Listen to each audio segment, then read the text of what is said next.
Fasten your seatbelts. It's going to be a bumpy night. But tell me, Eddie, is that a rabbit in your pocket, or are you just happy to see me? Oh, sorry, the screen is going to reflect in my glasses a little bit, but I'm wearing my blue light glasses since I have to also do Talk Nerdy to Us later on. So I'll be talking for a while about shit I hate, pretty much, and then going into talking about most likely more cringe, but also other pop culture news at 10 p.m. Eastern. So basically, I'm going to be wearing these so my eyes don't hurt. I'm already pissed off at this episode, and then compound that with the fact that, as I stated in Mr. Insanity's Twitch chat yesterday, if you don't hate people, drive in my city, you will then support sterilization of the human race. My fucking God, what should have taken me maybe only 40 minutes to get home took me like 50. And I was like practically booking it to get home in time for this stream, pretty much. So we are on the next to the last episode for this season, and dear God, they are already filming season 2. I'm actually not surprised. I think my gut feeling is that Amazon's going to see this to the bitter end, or at least they're going to see it like as close to the bitter end as they can, because they've invested so much money into it that they really can't afford not to continue it, at least at this point. But because at the rate they're going, like who really genuinely, I mean, when I say genuinely, I mean those Tolkien fans who have been fans for years. And I mean, when I say years, I mean like decades. Literally decades for most people. Fans of Tolkien's lore, the actual lore.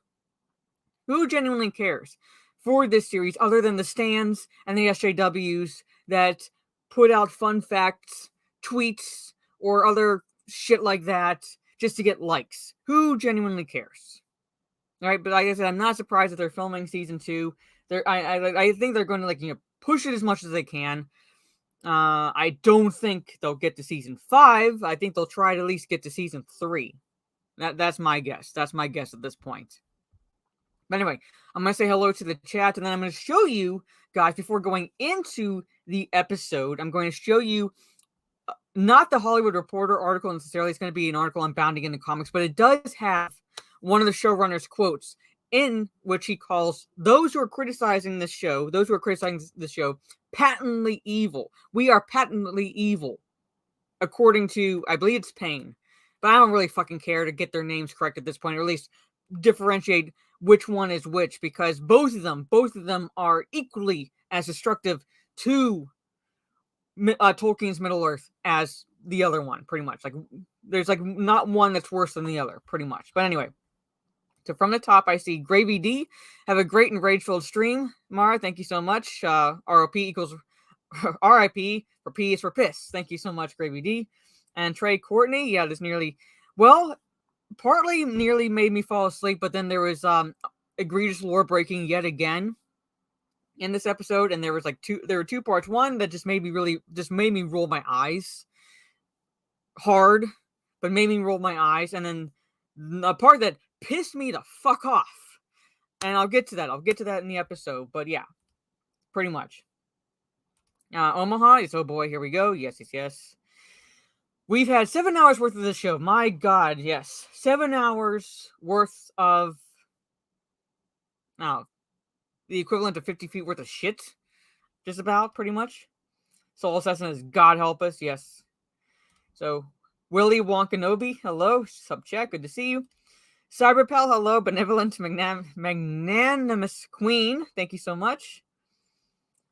Kind of did. Actually, either Doritos or Cheetos. It was like one or the other. That's kind of craving after this episode. I don't know why. I can't quite put my finger on it. But anyway. Shane, what's up? Glam Dude, good to see you. Dave. You and me both. Yep. Gaming or what? Good to see you. Hello, gaming. Yep. That's part that fucking pissed me off. Here's my merch, and I think, yes, this is my Twitch. I'm nearly 900 followers. My goal is hopefully 1,000 by the end of the year. So that's my goal. Yeah, that's like you won't make season 3. I think they're gonna try to at least push for season 3. That would be my guess. But 5 seasons at this point, there's no way. I would be genuinely surprised. It would be the definition of insanity at this point. Really, coming from Amazon. Other than meme factories, yeah, pretty much. Roberto, season 3 is when it gets good, apparently. It should be good already. That's the thing. Like the whole copium, as you put it, copium. It's like, oh, just give it time. Give it time. It's a slow burn. Season 3 is when it's going to get good. You mean we have to sit through the last episode of season 1 and at least 8 more episodes of season 2 before it finally gets good? You mean we have to sit through 9 fucking hours at least until it gets good? That's not what you tell people. It's supposed to be good now. It doesn't have to be action-packed good necessarily, but it has to be good. It has to be engaging. And it's none of those. It's neither of those. It's just beyond beyond any fathom of reason right now. God is less judgmental, yeah, pretty much. Well, I'm saying like that. I believe that would be the most, but who knows at this point? Oh, Herbalism, yes, fucking hell. Doesn't deserve. Yeah, I'm gonna be getting to that. That's the part that pissed me the fuck off in this episode. Yep, that's what we learned too. Yep. Hello, Sultan. Good to see you. Yeah, very unlikely, but we'll see. And I caught up with everyone pretty much. If 5 eggs are broken in a box of eggs, and only 1 isn't broken, then it is still a shit box of eggs, and you don't get yes. Even if there's 1 egg in the carton of eggs that is broken, you don't get the carton. You don't get that carton. So it's like, I don't get, like, that the whole copium, the whole defense, I'm like, I quote tweeted the one, like, you could throw out all the fun facts you want on Twitter regarding Rings of Power. It's not associated at all with Tolkien. Yes. I'm kind of interested in that. It's from a different studio, and it's supposed to be centered around the Rohirrim. So I am interested in that. But that's not coming out until, is it 2024? I want to say 2024. If someone could look that up for me, I'd appreciate it. But I want to say April of 2024 is when I last saw it, unless it gets pushed up. But that's the last I looked. We traced it. Yeah, 2024. Yeah. It's supposed to be, because it's a different studio. It's anime style of animation, and it's centered around the Rohirrim, which is like my favorite. Like, of the humans, it's my favorite group, essentially. At least if, like, between Rohan and Gondor, I prefer Rohan. But anyway, so I'm gonna share with you the article first, and then we're gonna go into the episode. So I said this is a Bounding in the Comics article. So this is not the Hollywood Reporter article. I'm not going to go through that stupid shit from the Hollywood Reporter. Yes, it needs to be good from the get-go. Yeah, it needs to be good from the get-go. Like I said, it doesn't have to be astounding, but it has to engage you to want to see more seasons. And then when it finally gets good, according to these people, then that'll be the climax of everything that's built up that you've hoped for, pretty much.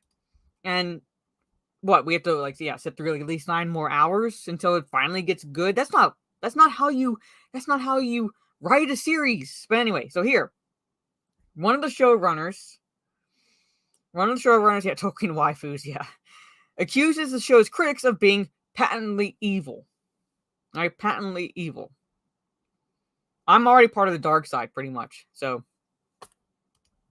but anyway, so I'm not going to read this article. I'm just going to go down to the quote itself because it goes through the background of everything that's led up to this, pretty much. All right. Okay, and then the Hollywood Reporter article. Okay, so this is Payne. All right, J.D. Payne, showrunner, says the spirit of Tolkien is about disparate peoples who don't trust one another and look different from one another, finding common ground in friendship and accomplishing big things. That's just one fucking facet. That's just one facet. Yes, brotherhood is a theme within Tolkien's works, within his writing, within the lore of Middle Earth, but then there's loyalty. There's good versus evil. All right, actual evil, not evil is just misunderstood bullshit that Hollywood likes to peddle nowadays, like actual evil. All right. Tolkien actually wrote genuinely strong female characters. Like, they don't always have to pick up a sword to be strong. They don't have to be badass warriors to be strong. Galadriel, one big example in that mix, pretty much, because she does not need to carry a sword. They literally reduced. And when I say magic, I'm using that word loosely at this point, but they reduced the greatest magic user in Middle Earth. Like, she is powerful to the point where she needs no weapon. She can actually read people's minds and what's in their hearts, pretty much. She would not have needed to interrogate Adar. She would not have needed to interrogate him. All she had to do is just stare at him. Remember that scene in Fellowship of the Ring when they get to Lothlorien and Celeborn and Galadriel come down the stairs, and you see the effect she has on Boromir? You saw the effect she has on Boromir because he averts his eyes because she's reading him. She can see in him his thoughts. And she knows before anybody says anything what happened to Gandalf after Celeborn asks. Why would she need to interrogate? Why would she even need in words to interrogate him? She wouldn't need to. Yes, that's what I said. She would not have had to read at all interrogate him. She would have just been able to stand there and just get him to just avert his eyes and shit like that. But all the races in Rings of Power don't look different from each. Yeah, pretty much. Hello, Ms. Martin Muses. Yep. Yeah, in so many words, she's a telepath. But she's that powerful. She's that powerful that she needs no words, and she does not need to carry a sword. She certainly doesn't need to carry a sword, but they reduced her to an elven warrior elf princess in this series. I will look. If you sent them while I was driving, I was not able to look, Calman, but I'll definitely check that out. And thank you for tipping me off to one of the topics for tonight in regards to Gotham Knights. So very much thank you. So yeah, go check out. If Calman drops a video, go check it out because he tipped me off to some interesting developments with Warner Brothers games and Gotham Knights, but that's a different topic. Anyway. Hey Nathan, we're just going to go quickly into a little bit of an article before going into the episode itself, pretty much. But yeah, so that's the beginning of the quote. He adds, that's the spirit we've tried to inculate. I love when they use big words so they sound smart. And they're just patently lying. He drops the word patently, but they are patently lying. Into every single comma and period in the show. This aspiration would be offensive to people and enrage them. It's very hard for us to understand. And yet, they have the audacity to call themselves fans. They have the audacity to call themselves fans of Tolkien, to love his work. One of them even said that he, every day, every morning with, what would Tolkien do? Really? This is what Tolkien would do? You think this is what Tolkien would do?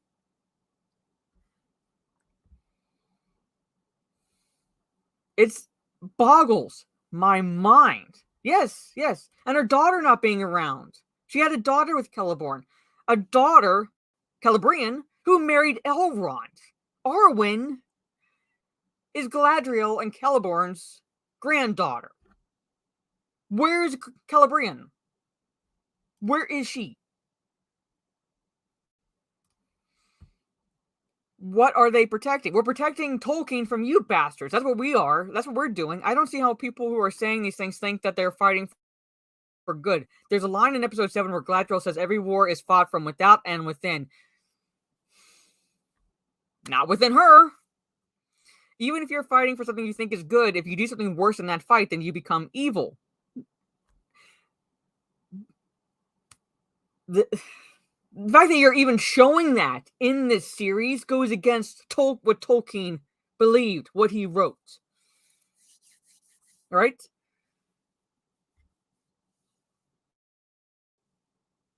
You go down the road of evil, you go down the evil path, doesn't matter. There's no gray area or anything like that necessarily. The road to hell is paved with good intentions.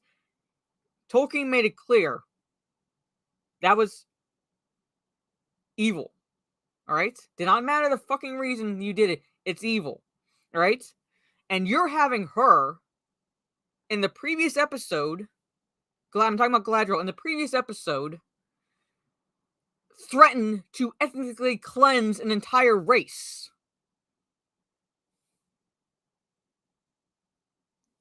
How do these people separate the two?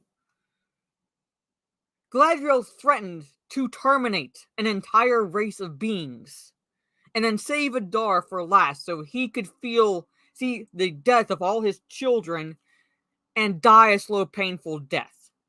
And then and then she has the nerve to say every war is fought from without and within. Like, this writing's all over the fucking place in this series. I don't see how people who are saying these things think they're fighting for good. It's patently evil. So us protecting Tolkien's work, that makes us evil. That's what he's saying right here. Alright? And it goes into like she rejects heaven. Alright, she rejects heaven. And Wayne Chi Yip, alright, one of the directors, detailed in a scene in episode 5, Parting, specifically tried to show that Galadriel was entrapping and manipulating Halbrand to do her bidding.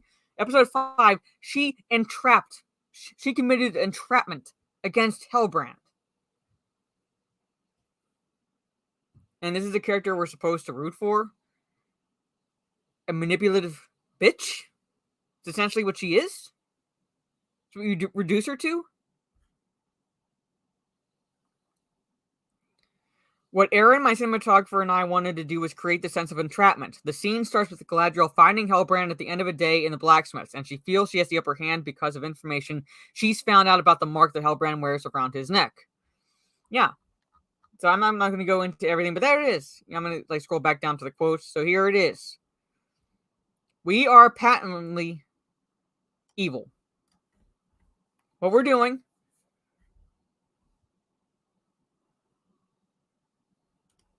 Well, I'm saying, yeah, but I'm saying, she did not threaten to systematically take out the entire race. They kept attacking Lothlorien, so that was basically them forcing her hand. In this case, she just wants to commit ethnic cleansing. All right? Yeah. At this point, yeah, you think he would do that, pretty much. Who knows? Yeah. But no, Halbrand used her first. Yeah, but he didn't. I love when people say that, and I'm like, well, he didn't risk other lives. Yeah, he used her first because he wanted to get out of jail, and he wanted to start his life over again. She used him, and using him to get the Númenóreans to go to Middle Earth, she risked other lives. She risked all those around her in her selfish pursuit of Sauron. Because at this point, it's selfish. We know Sauron is going to be the big bad of the Second Age. We know that. We fucking know that. But at this point, it's purely for her own selfish motivation. Nothing to do with protecting Middle Earth or anything like that, or protecting the Southlanders or anything like that. Nothing. I don't care what arc they try to give her. At this point, she is selfish. They made one of the best characters Tolkien ever created a selfish, manipulative bitch. This is what we're getting. And a villain. She acts like a villain. She's literally, and I love this. I know I've checked out of Star Wars, but and yes, I go by the pseudonym Mara Jade, but I love the character Jason Solo. They turning her, essentially, her arc is similar to Jason Solo's, essentially, and he was a villain. I love, but his arc was better. We know where his arc was going. We could see it. But we see her end, or at least, her in Third Age, and we're supposed to believe that she turns into that? You're telling me that this Karen here turns into that?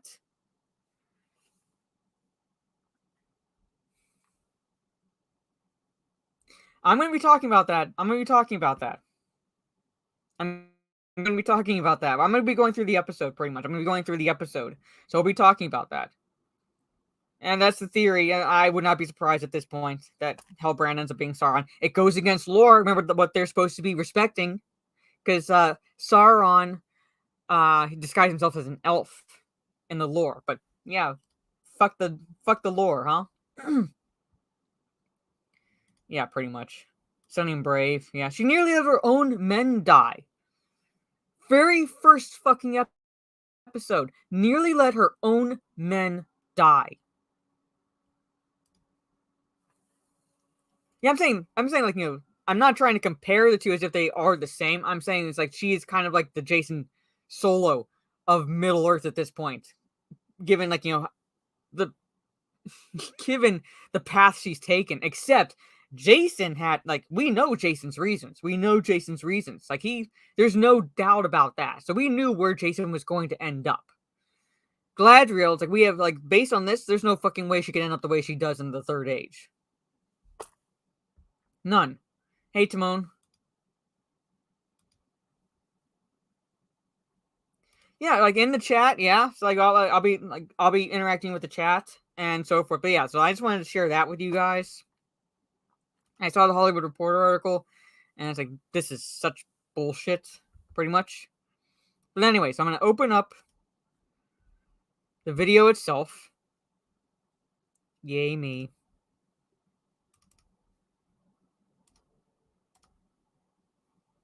Okay. Pause, you dumb shit. Alright.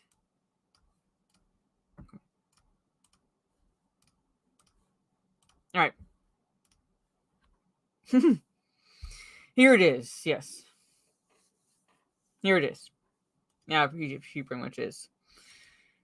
Anyway, and yeah, he did. But anyway, alright, so I'm gonna go through this. Still pisses me off. I need to finish the new Hellraiser movie, so if anybody's seen it, I don't want any spoilers, but I had to get up early this morning, and I pretty much passed out between 9 and 9:30 last night, so I started it, but I still have to finish it. So we'll see if I have time to do it before Talk Nerdy to Us. But anyway, okay, so this episode starts out. Oh, so somehow, she survives a pyroclastic blast head on. She survives. Apparently, they're supposed to have consulted with experts to demonstrate that what they had shown in the previous episode is possible. But at the same time, while yes, it is possible, mixing water in with the molten lava, what that would do in this case is create steam, a steam eruption. All right. The only way that it would have blast like that is if it had been blocked or had been not been able to escape. and would have had to blast its way out, pretty much. But the way they showed it would have been a steam eruption. Anyway, but even regardless, the last episode had her standing in the path of the blast. Yeah, her armor would melt. From fiber, yeah. She should be dead. She should be fucking dead. Elves aren't immortal. They live long lives, but they're not immortal. They're not impervious. They're not, I don't know what other word I'm trying to think of, basically. I'm like that tired. But like, you know what I mean, basically. They can be killed. They can be killed. No, they didn't watch Dante's Peak. They're not Kryptonians. They can be killed. They can be killed. They can be poisoned. They can be stabbed. I mean, how, like, you know, that's, I believe that's how Arwen's mother died. She was attacked while she was traveling on the road by orcs. Yeah, toxic air would suffocate her. That's what I was thinking. That's what I was thinking. Like, all these people would have to do. Like, I'm not an expert. Like, you know, like you said, like, you know, sincerely a biologist. I'm not an expert, but I've read about Pompeii. All they would have to do is look at Pompeii. That's what would have happened. No one would have survived. Everyone, animals, people, structures, would have been Pompeii'd. No one would be able to get up. You'd be dead. Everyone in this area would be dead. So she'd be dead, Elendil would be dead, Muriel would be dead, Isildur would be dead, the fucking non-canonical characters would be dead. Everyone would be dead.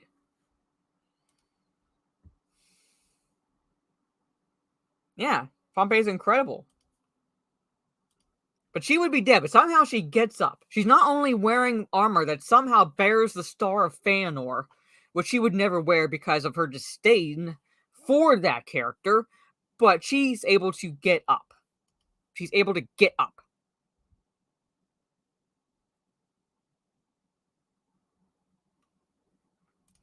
So I'm not saying, I'm saying, like, you know, it's like they're like, you know, like they're not immortal. Like Valinor is their heaven, basically. So she had to go. But, like, you know, like you saw the elves and the two towers, things like that. The elves who, well, of course, the elves in the book, there weren't elves at Helm's Deep or anything like that. But elves can die, but they make it seem like they're just godlike. As powerful in a sense that elves can be, they're not godlike, or they're not God, and they're not immortal. She would be dead. But she gets up. Right? I felt worse for the horse in this part. I was like, please, you know, just stop, drop, and roll, please. I want you to survive. Fuck everyone else. I want you to survive. That's what I thought, like, as soon as I saw this scene. All right. But anyway.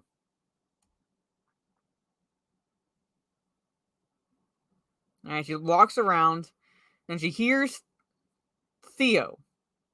Okay? Here's what I love about this scene, all right? Yeah, was one tough son of a bitch, but even he died from blunt force. Yeah, and they butcher Finrod. He was a badass. He went out like a boss. Finrod went out like a boss, and they made him go out like a fucking bitch in the series. Pretty much. Now, she finds Theo. He somehow survives, you know, because plot armor. Alright. And do they look for survivors? Do they look for survivors? No, she says, follow me. And they walk off. They walk off.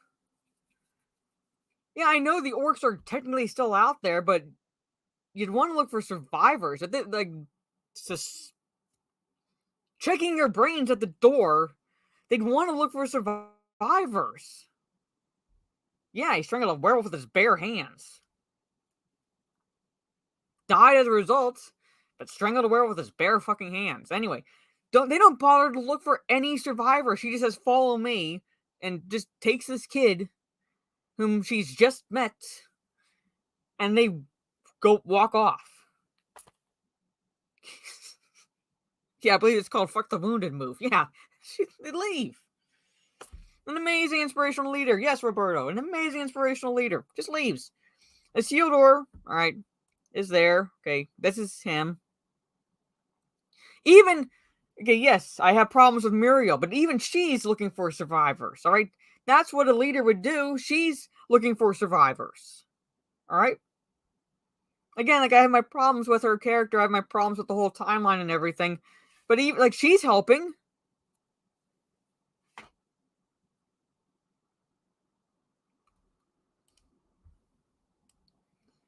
And she helps Isildur pull his friend out, and they discover that their other friend has died. Alright?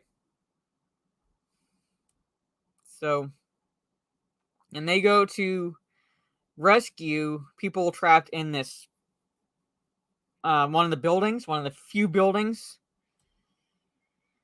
And this is the part that, alright, so I'm gonna kind of play it.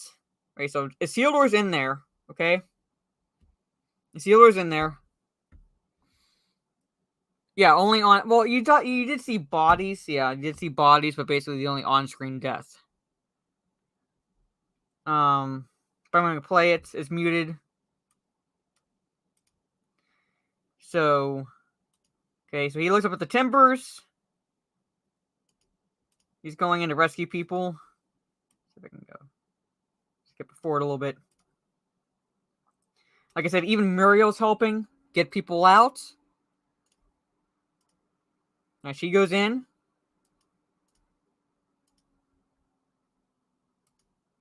Okay.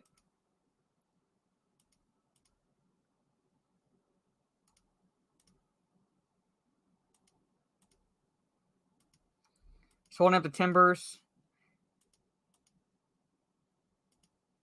Let me do this. Okay. Okay, Sparks hit her face. Now I have to ask Dave, since now you're in the chat. And the perception is the building comes down on the seal door. And I guess the plot, like, like the premise is that, like, did he die? There's no way he could die. He's supposed to be the one that cuts off Sauron's finger. The one that, or fingers, I should say, which also includes the one that had the one ring on it. So he can't die, but they have to have suspension, right? They have to have, or I should say suspense. They have to have suspense. They have to have apprehension. Did he survive? Did he not? Stay tuned for the next episode of As Middle-earth Turns. Why? Why?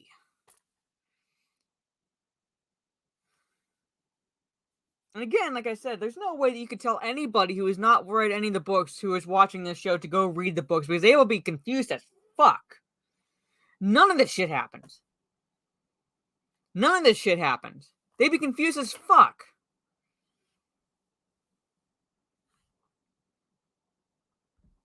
Yeah, I have a question to you about, I have a question to you a little bit later on, like something that happens with Muriel as a result of this.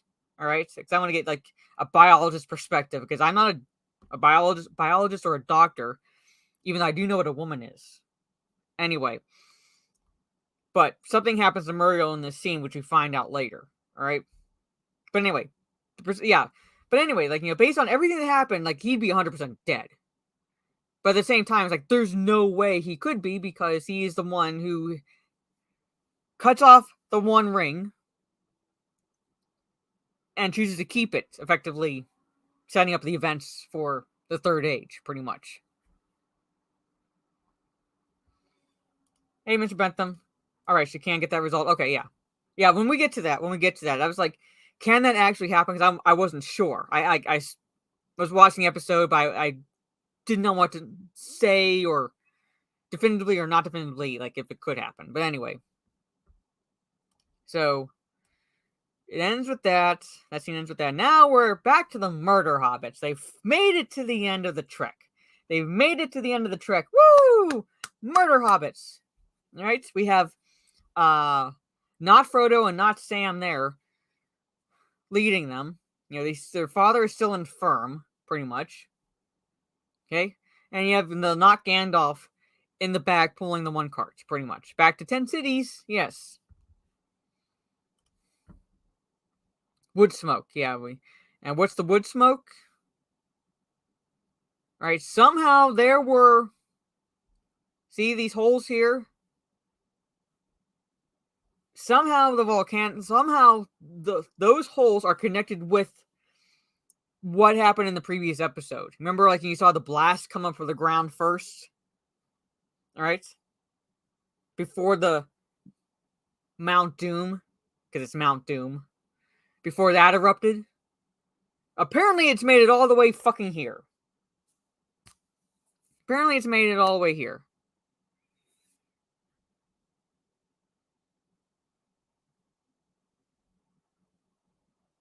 So. Hobofoots, yeah, it's... Fucking foot puns this episode, yeah. Yes. Yes. But anyway, see? Yeah. All the way here. Where the Harfoots are. Okay, and I'm gonna get to the, like, Sadok's line. I don't even fucking know where it's here. They showed a map where they were going, but at the same time, it's like, here, I'm gonna get to Sadok's line, right? It says, my great-grand used to speak of mountains to the south that could spit fire rock, okay? You know, volcanoes. Right?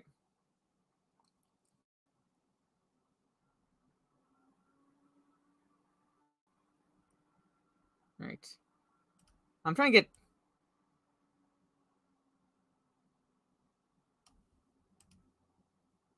Okay, I'm gonna, like, just let this play. Right, we don't even know where it's here, but somehow it's... This is what happened. There's other trees around, but somehow it made it all the way... When New Evil is rising.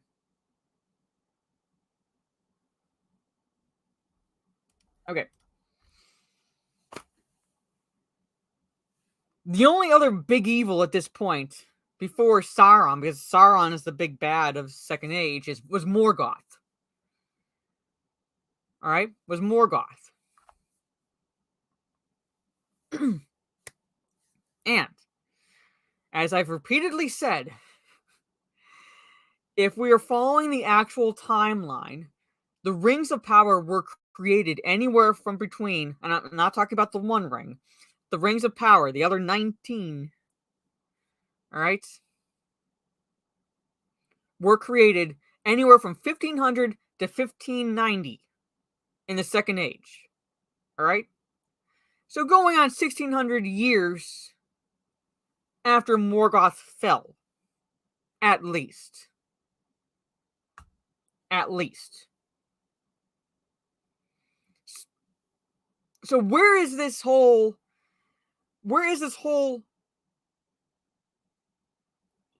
Harfoot fucking lore coming from?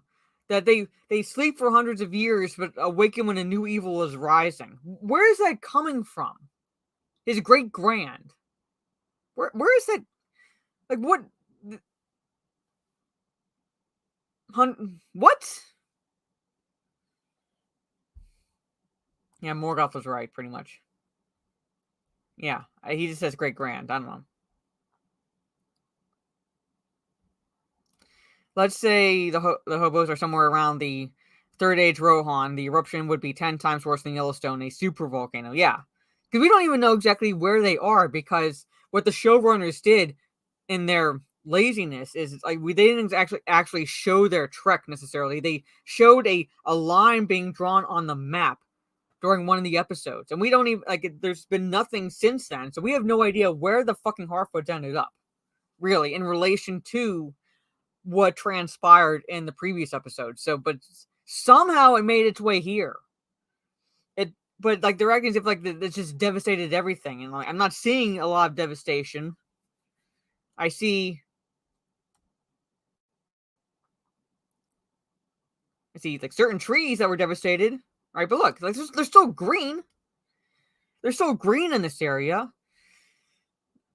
So if they were, like, in panic mode, like, wouldn't you think that basically there'd be more destruction in this forest? There'd be more, like, basically dead fruits, burned fruits, dead trees. Look at all that green. This is about the extent. Take it back. This is about the extent. See if I can get this. Right? This is about the extent, right? See? That's the extent. And yeah, it's like they'd be shocked, but they're not exactly going to be starving the way they make it. Look at all that green.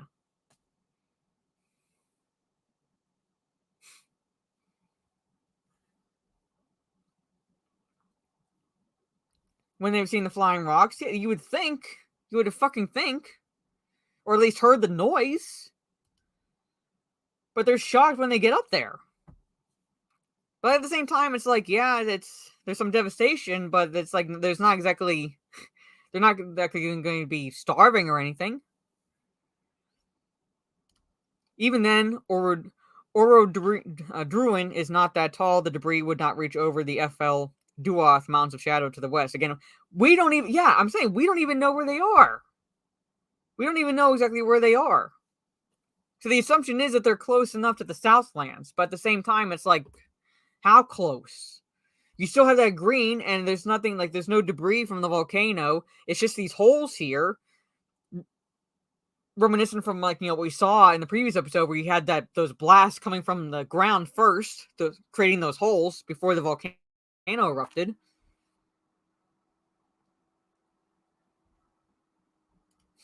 I'd say not Gandalf's flying rock actually looked like it did more damage than this.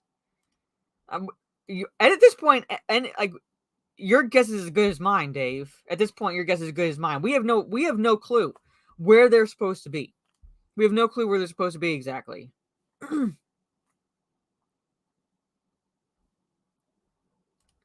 anyway, okay, so that line, all right.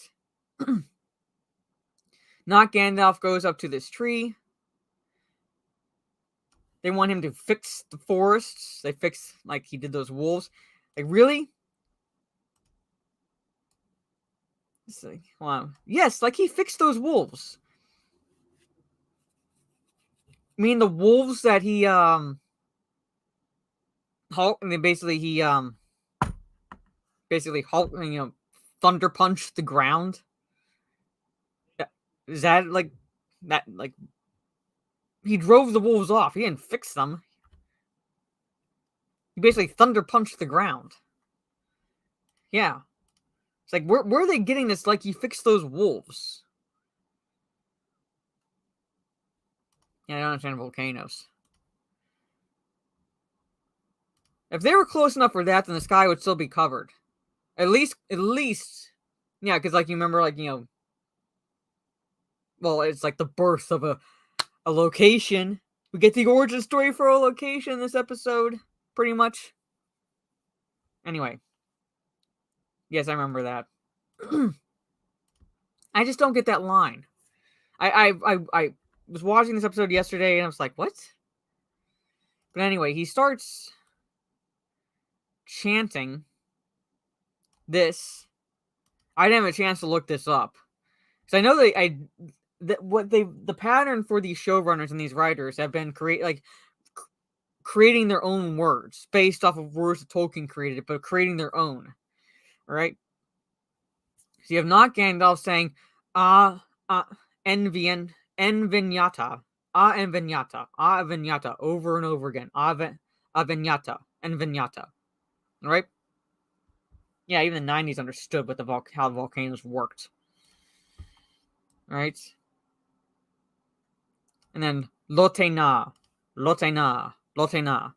I'd have to look it up, but he's just muttering this stuff.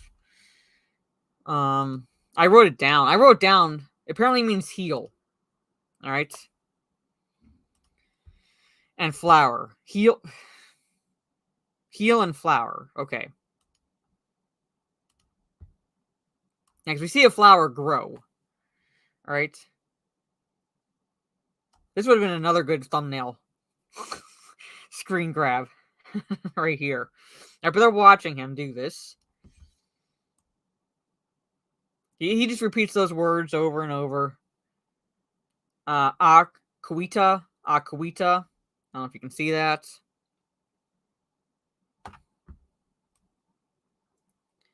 He's fixing it, okay?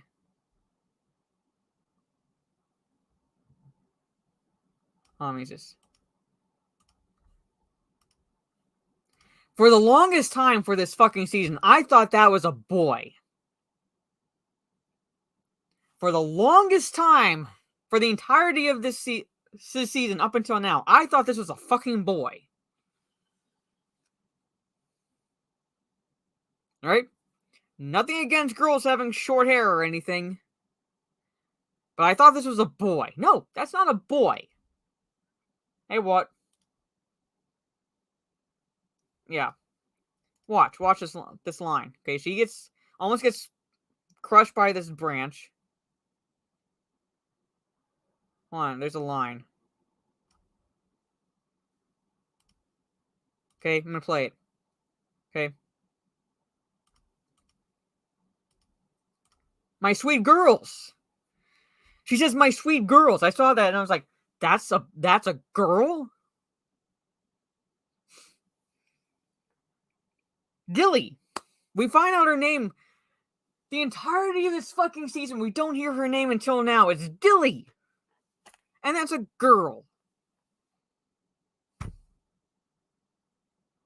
Yeah, they had ample time to, apparently. Yeah. Well, yeah, I'm saying, but I thought that was her brother. I thought it was a boy. But no, they're girls. It's a girl.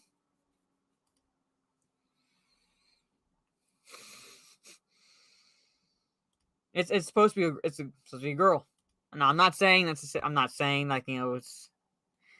I'm saying I was shocked. I'm just saying I was a little shocked. But that's okay. Nori has a sister, not a brother. All right. Nori has a sister, not a brother.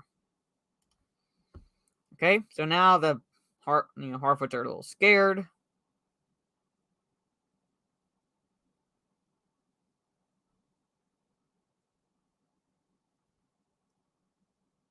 Oh, I'm trying to think. Show that on. Oh,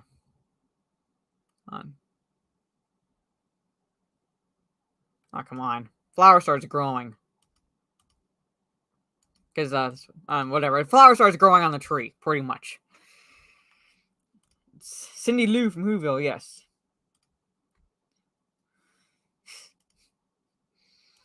But anyway. Okay. I think, at this point...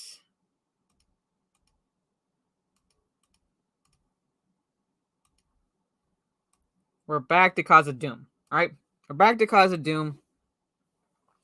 To continue the egregious lore breaking with the use of Mithril, pretty much. And Dave, I don't know if you've been following these episodes, but apparently Mithril in this series is tied to the elves' survivability in Middle Earth, pretty much. Basically, it's tied to the elves' light. And if they don't get more Mithril, then their light will die and they'll have to leave Middle Earth. Or they'll fade. Pretty fucking much. Alright?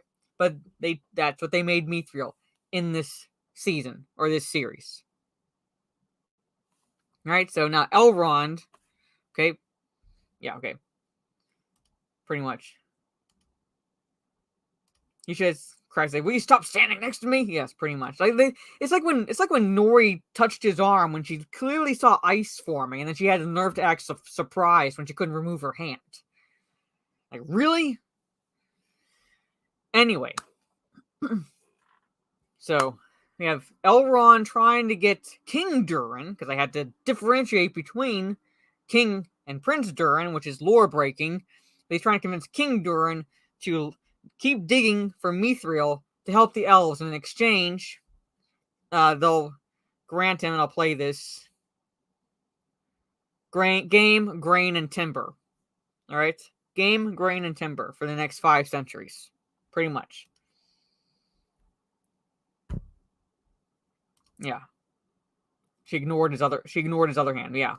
But anyway, like that, and okay. And it's implied that Elrond knows a little bit of Dwarvish. They They call it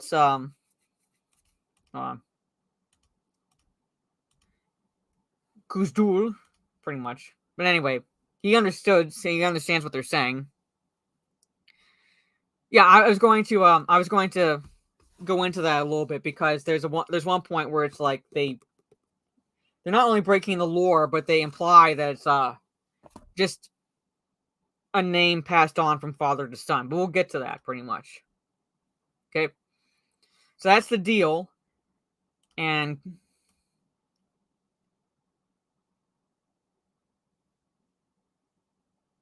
I should trust any elf. Should not. Like shouldn't just trust any elf, but you should trust me, for I'm no common elf. And like, I'm Elrond half elven. Like that will mean jack shit to the dwarves at this point. The only one who has any relationship with Elrond is Prince Durin. He's the only one who knows Elrond half elven, but he says like, "For I am no common elf, but Elrond half elven." And if I were King Durin, I would be like, "Good for you. Do you want a cookie?" Like you don't like that's not answering my question. Pretty much, that's not answering my question. It the writing for this series is just dumb. I'm just dumbfounded. I see it knows that which they cannot see themselves. Blah blah blah. Right. Anyway, the gist of the scene is King Durin refuses.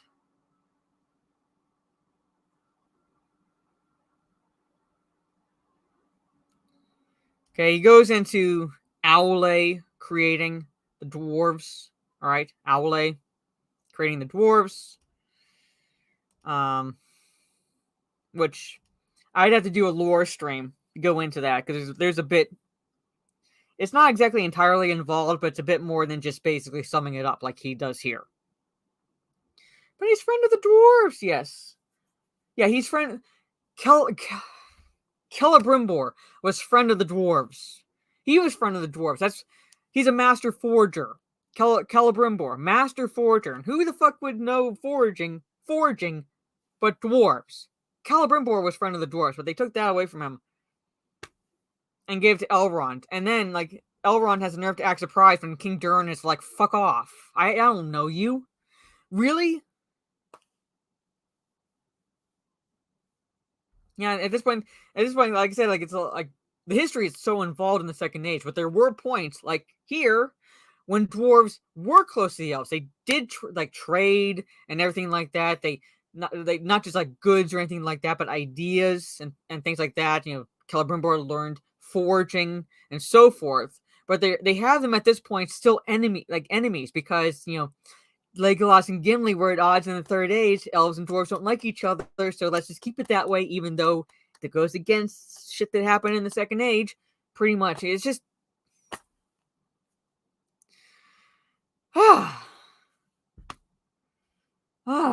I said, like, it's like at some point, I think what I'm getting through this season, and Arcosol asked if I wanted to be on a rant stream. I might do that just to get everything off my chest, so to speak. But I'm thinking about maybe in the future just doing lore streams, so that way it's like, here's everything where they were breaking it. Here's the actual lore, like the actual lore surrounding the name of Durin, the actual lore surrounding like the war and not war in Valinor, but like the fall of Malcor and things like that. The creation of the dwarves, when Numenor fell, when the rings of power were created, Finrod, how his life and so forth. Part of me, a big part of me really wants to start doing that because at the very least, it's like at least it's going to get the word out there. Like this is the actual story. This is the actual story of the formation of Middle Earth. This is the actual Galadriel. This is Celeborn. This is Elrond. This is Gilgalad. Yeah, and so forth. Now, this is why Galadriel hates Feanor. But it's going to take lots of streams, but I like just needed like that as a kind of like a palate cleanser because like I need to go into the actual talking about like actual what Tolkien created, not this shit. Not this shit. Yeah, pretty much.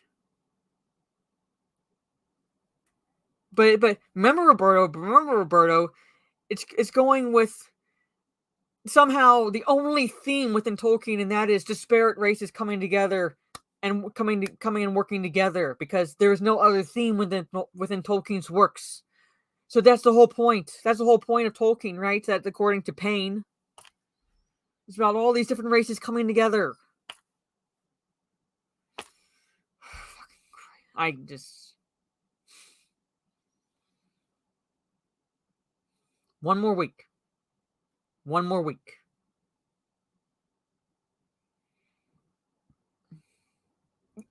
That too. That fucking too, but we'll get to that. We'll get to that. Anyway.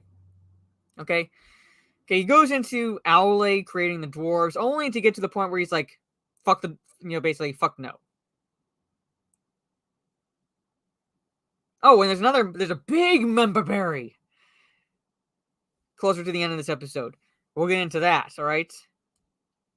So he says no. Pretty much the gist of the scene is no. Now, to be fair, I do like the actor's performance who's playing Prince Durin. I do like his performance. I don't like the blatant lore breaking in regards to the Khazad-dûm dwarves and so forth, and like with the name and the use of mithril and so forth, pretty much the Durin's folks, pretty much. I do like his performance. I do like how how he says he sees his friend drowning and like you expect me to swat his hand away. I did like his delivery in this scene. I will give this as a positive. I did like his delivery in this scene. Like I felt the emotion behind his words. So it's like finally someone has some emotion behind what he's saying. And it's actually at the same time lore breaking, but the same also like believable. And like I feel that he actually believes what he's saying. He's not just reciting his lines. So yeah, him and Elendil, so the actor who plays Elendil, are the only ones who are fucking trying in this series, it seems. Are the only ones who are really trying. And I did, like I said, it's like I'm not excusing the lore breaking when I say this, but I did enjoy his performance in this, particularly this part.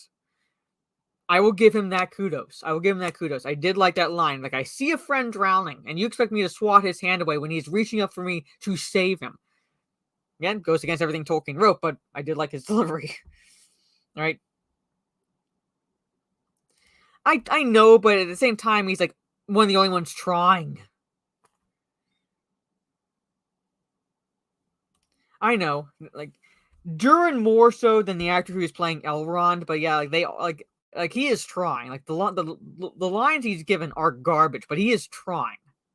He is trying. I will give him that kudos. I will give him that positive. He is trying. Anyway, so Durin says no, blah blah blah. Okay, all right. So Disa's mad. Okay. Okay, we're not going to go through their conversation. It's just so Durin gives Elrond the news. Hey, Elrond, like he says, saying, are you staying for dinner? Elrond says no. He's got to go back and break the news to Gil-galad. No worries, Gravy. King Durin says no. Prince Durin is the one who wanted to say yes. I know they emasculated him. I'm just skipping over it, but basically they did kind of emasculate him because, yeah. So, again, like, it's like,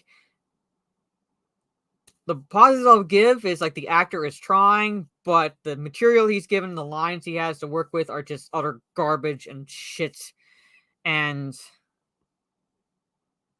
like you said, kind of emasculating him in this scene. And as Abomination points out, like see like at the YouTube side, they're pretty much emasculating everyone.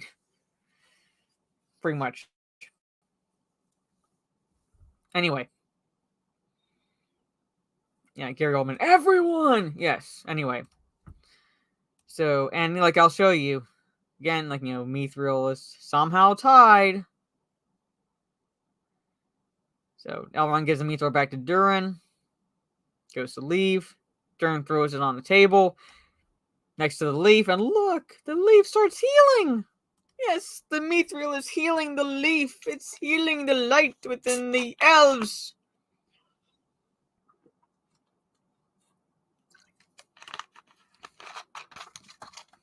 Not just with this episode, Dave. The whole fucking season. Continuity be damned, pretty much. Continuity be damned. Where, like, say, again, previous episode, Hellbrand was ready to kill Adar, and Galadriel stops him because he shouldn't take revenge. It's kind of like the Klingon, to borrow a phrase from another IP, Star Trek, the Klingon proverb, revenge is a dish best served cold. I'm not going to bother remembering her fucking lines in the last episode, but that's the gist of what she tells Halbrand. In the meanwhile, I'm thinking, you're the same bitch who for 300 centuries at least risked your men's lives, literally, in your pursuit for Sauron, because you were the only one who fucking believes that he's still out there. And you're telling Halbrand that he shouldn't take revenge on Adar. What? The man you manipulated and entrapped. And about 2 episodes beforehand, you're telling him not to get revenge. Yes, I know. I went into that during one of my streams. It's not magic. I literally showed a site that gave its use, and its use is just, it's pretty, and it's hard as iron, which is like that's why the armor Bilbo was given. And then Bilbo gives it to Frodo, was made of mithril. It's because of how tough it is.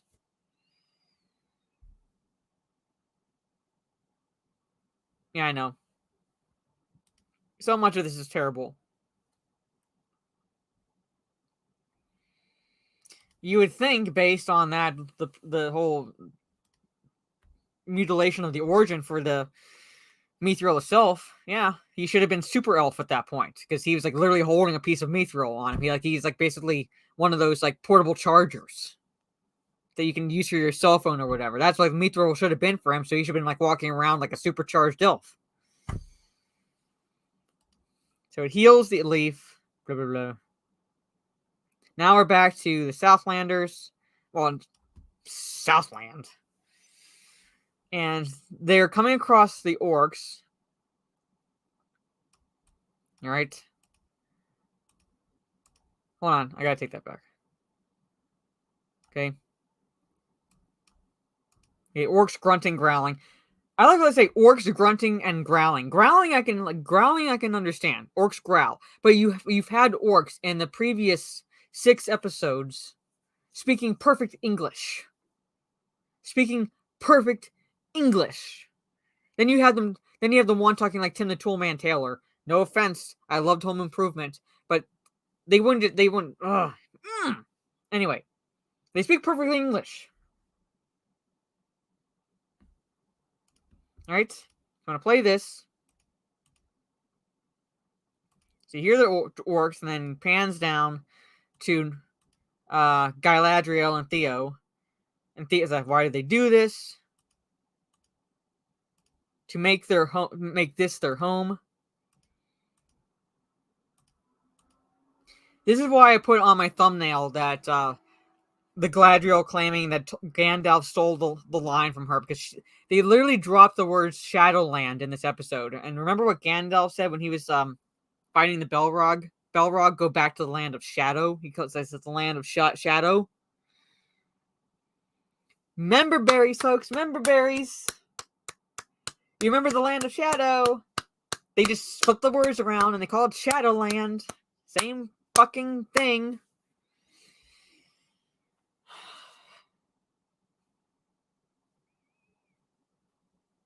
You remember? Yeah. Trade members. Mr. Bentham members.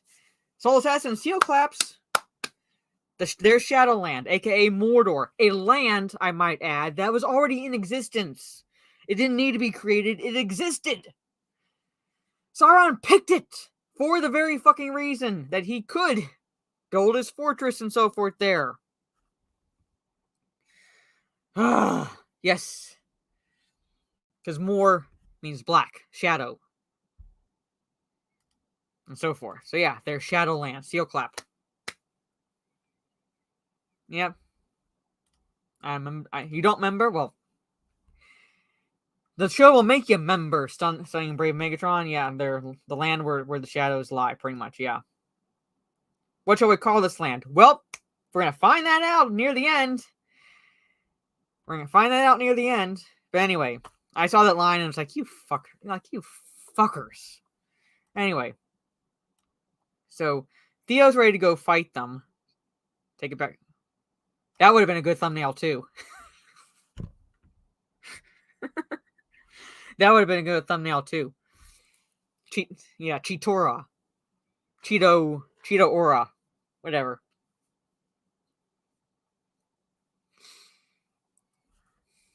Anyway,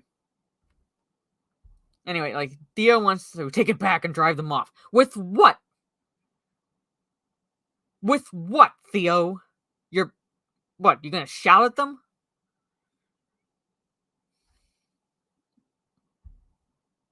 Like, with whom? With whom? Did you just not remember the volcanic blast you survived in the previous episode? With whom?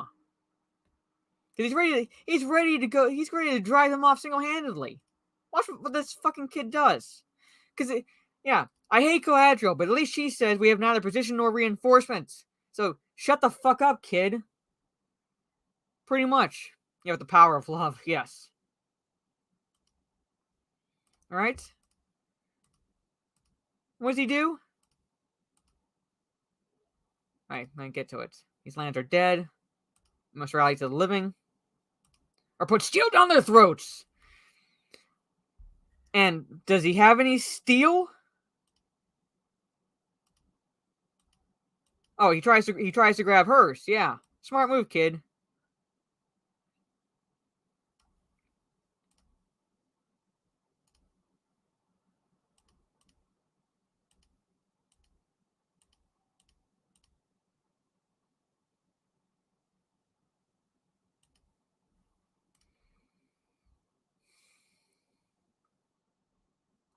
Yeah, Udun. Yeah. Yeah, Sauron picked Mordor as the second Udun.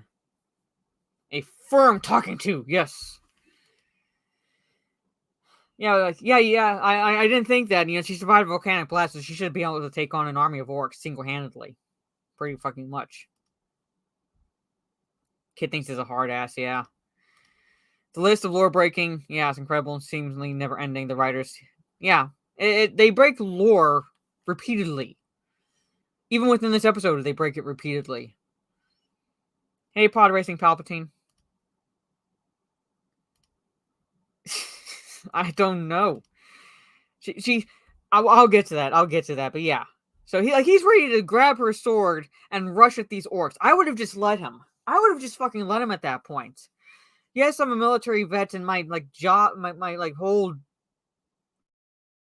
integrity would stop me. That would stop me from doing that. I would actually stop the little shit. But at the same time, part of me would be like, you know what? Go ahead. See how well that fares you. See how well you do. Single-handedly. Go take on that army of orcs right there.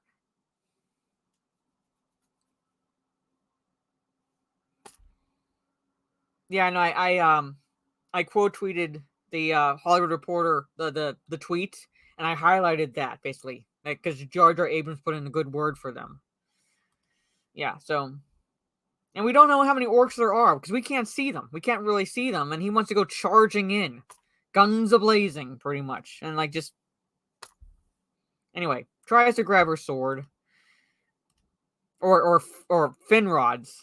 Or I can't tell if he's trying to grab Finrod's blade or her sword, but anyway. She stops him. Yeah, you want to allow a kid? Yeah. Like, what the fuck are you going to do at this point? Like, shouldn't he be... he was looking for his mother. He has no idea if she's alive or dead. Like, he was like kind of calling for her a little bit before he found Galadriel, before she found him, one of the two. And then and then they walked off together instead of trying to find any survivors amongst the wounded, or the wounded survivors amongst the dead. Can't get my fucking words out. Goes off with her, and now he has no idea if his mother is alive or dead, and yet he wants to charge at these orcs single-handedly. Yeah, I know. Pretty much.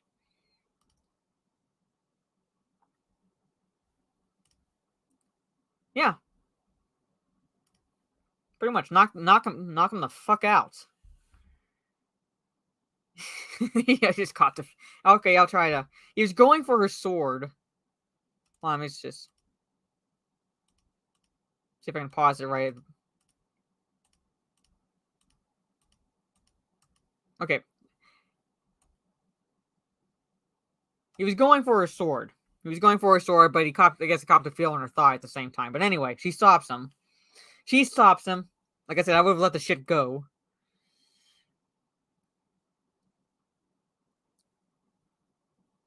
So he blames himself, or he says, what are you so bothered about? It's not your fault. And she says, like, yes, it is. All right. So she blames herself. So guess what, guys? We have Galadriel to thank for the creation of Mordor.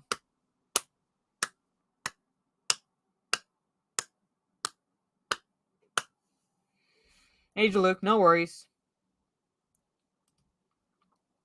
Giving Galadriel reverence at this point just proves how ignorant and unself-aware the show is. Yeah, pretty much. And see ya, Megatron. Have fun. But basically, it's like now, I did not watch Kenobi, so I'm only going off of what people said. But it's literally like how they set it up in the Kenobi series that Kenobi could have killed Vader well before the events of A New Hope, and we have him to essentially blame for Vader being there, surviving, and taking out Alderaan and shit like that. So basically, they're having Galadriel take the blame for Mordor being created.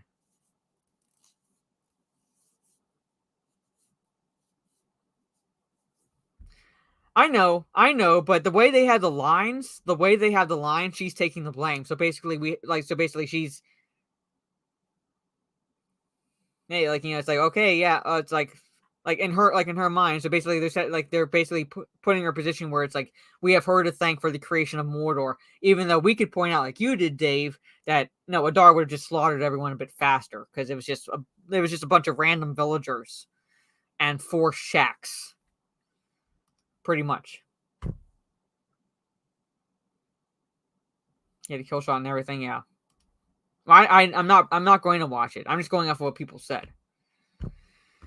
But she blames herself, so like I don't like these writers don't think before they put anything on paper, essentially.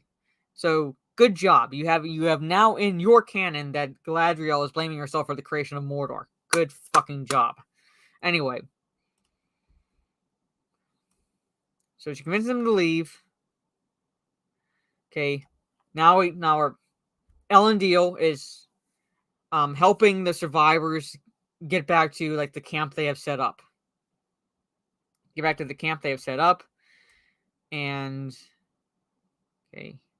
Here, like, someone says, the queen, so, or no, first off, he notices the horse with bearing the scar. Isildur's horse. So he thinks that's Isildur walking in, and finds out it's not Isildur. Alright. And we have not found out what happened to Muriel yet, but kind of getting an inclination here. And this is where they break the news to Elendil that is, at the very least, the Isildur is potentially dead. But the way, like, Elendil reacts later on in the episode is like, you have, like, there's clear that they basically told him that Isildur is dead. They tell him Isildur is dead. And that's pointed out by Dave. Yeah, in that scenario, he would be 100% dead. There'd be no surviving it, pretty much. But you know they're going to have him survive it somehow, because you can't have him dead in the second age and somehow alive in the third age. Pretty much. Nothing about this series makes any sense, because it's not following the lore at all. She would not be there. Nor would Ar-Pharazôn, because like Elendil and Ar-Pharazôn were like 2,000 years after the events that this is supposedly taking place around. So yeah. Yeah, they probably saw him off of Amazon, yeah. Like, Gasp actually helping people, yeah. Instead of like Galadriel and Theo just walking off for like and somehow coincidentally finding the orcs. Really? Anyway, so this is where they don't have like they don't have any lines, but like like where is he? All right. Okay, so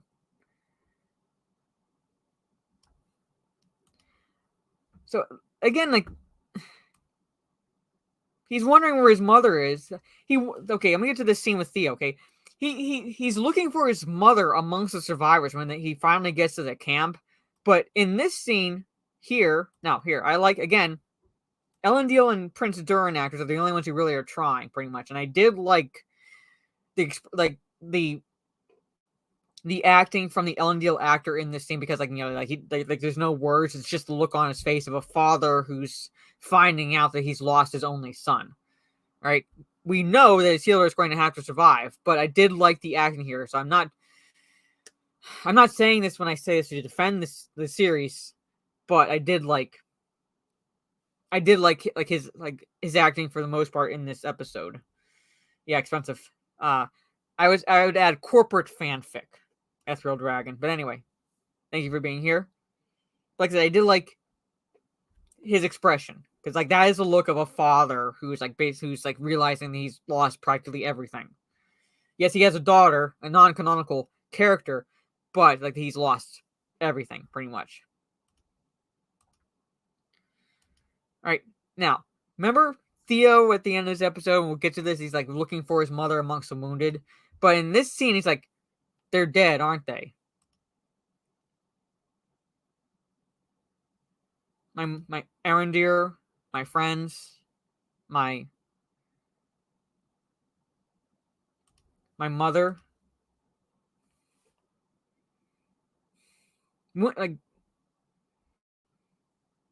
when you have someone say this, then they are relegating themselves to that, like they've already relegated themselves to that possibility, that potential. They've already kind of accepted that as that's going to be the outcome.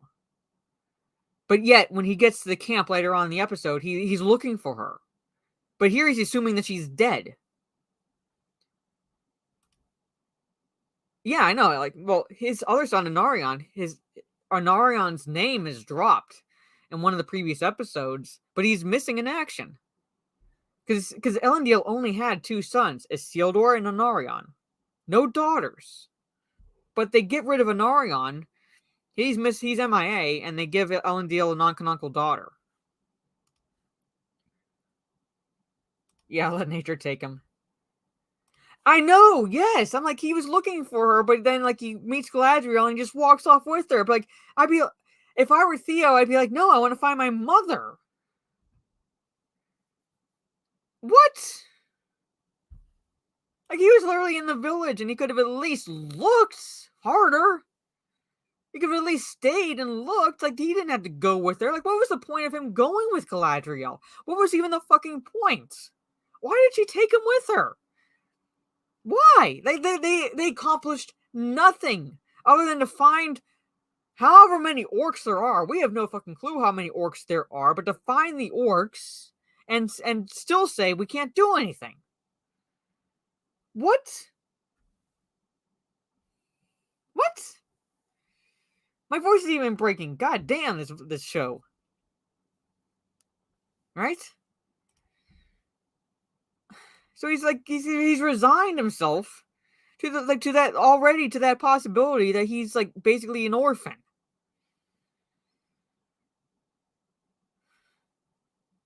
But he doesn't look at the village. or he doesn't look hard enough, or and he still looks for her in the wounded. But he's at this point like thinking that she's dead. What? Fucking Christ! Yeah, this is all literally pointless. It's nothing but platitudes from the showrunners for Gladriel and Theo, pretty much in this whole scene. It's nothing but empty platitudes. Nothing but empty platitudes.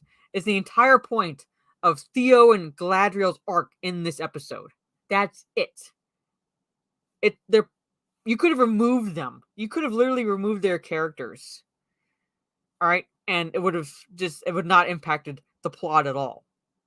It would not impacted the plot at all. There'd still be the orcs there. We'd still get the origin.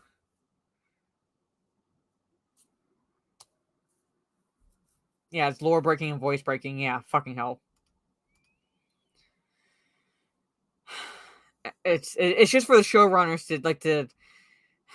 to insert their own warped moral compass into Middle Earth, pretty much. Maybe, but even then, Muriel's not a Queen Regent, but her title in the series is Queen Regent, but Muriel never was a Queen Regent. But anyway, it would have made more sense. Or Galadriel and Elendil. Or Galadriel and Hellbrand, but not fucking Theo.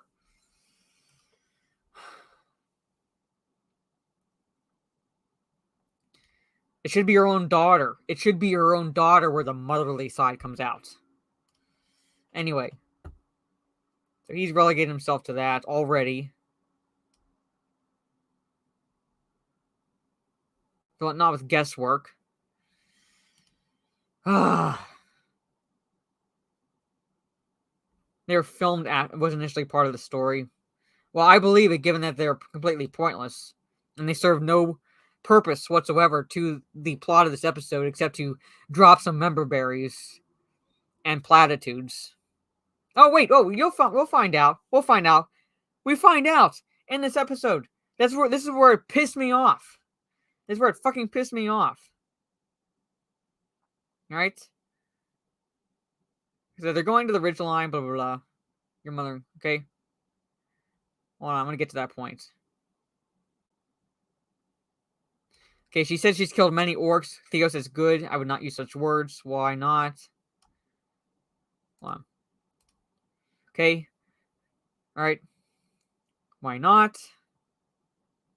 It darkens the heart to call dark deeds good. Empty platitudes. Empty platitudes from a woman who threatened to exterminate an entire race in just the previous episode. It darkens the heart to call dark deeds good. She was ready to exterminate an entire race and save Adar for last, just so he could see the extermination of his children and die a slow, painful death. And yet she turns around and has the nerve to say, it darkens the heart to call dark deeds good, when this bitch for 300 years was risking the lives of her own men, in her company, in her selfish pursuit of Sauron, who entrapped Hellbrand to get him to agree to Numenor going to Middle-earth to save the Southlands for whatever fucking reason, risk the lives of the Numenorians and the Southlanders and so forth. Yeah. I'm going to listen to you at this point. She's wanted to slaughter orcs for 6 episodes.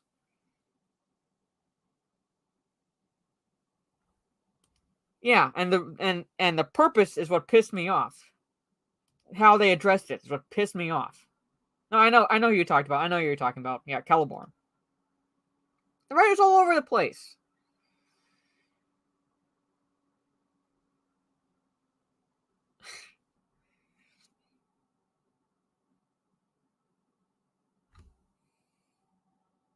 Fans of the show will happily eat this and claim character development. But I'm like, yeah, that's not how character development works. That's not how it works. Yeah, she's just a tad inconsistent. Just a tad. Just a tad. Anyway. When she says that, it gives place for evil to thrive inside us. Yeah, the coming from the coming from the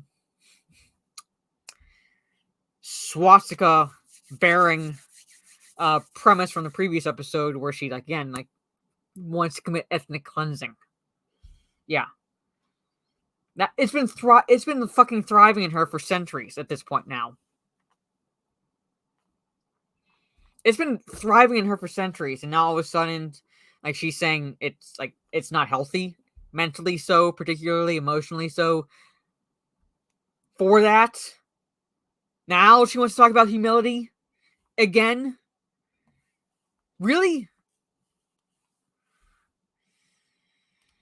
Ah. It's fought both without and within. Well, she wasn't fighting a war within herself for centuries.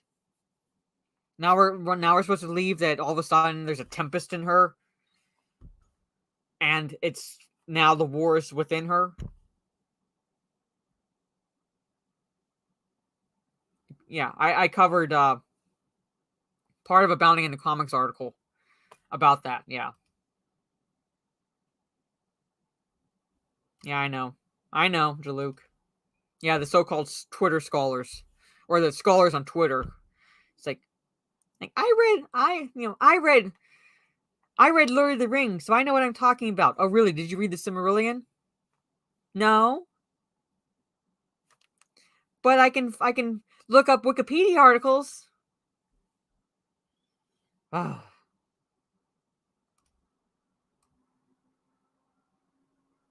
Alright, hold on. Of that, every soldier must be mindful. Okay? She's like all these little platitudes, pretty much. Intersectional tokenness. Right, she's giving all these platitudes. Even I, even you. And this kid asks, am I a soldier then? To which she stops, turns around,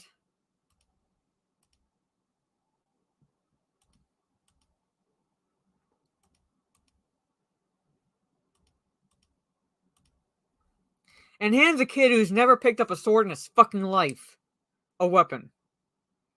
Hands this kid a sword. I think this kid's supposed to be, 14? Never used a weapon. Definitely, hands him a sword. Perhaps we can make one of you yet. You mean the training you gave the Numenorians where you're all, the whole point of your training was just to tell them to stab orcs? You're gonna make this kid a soldier? Where's my mom? I'm your mom now, kid. She gives him a sword. And she not only gives him a sword, he keeps it. Perhaps we can make one of you yet. How? How? The whole training she fucking gave the Numenorians was, hey, you want to learn how to kill an orc? Stab the shit out of it. And that was it. Yeah, the kid's a liability at this point. He was ready to charge.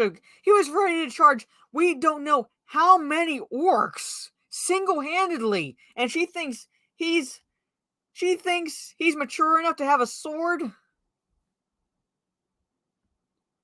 Yes, he was literally going to go on a suicide mission, and yet she wants to give him a weapon.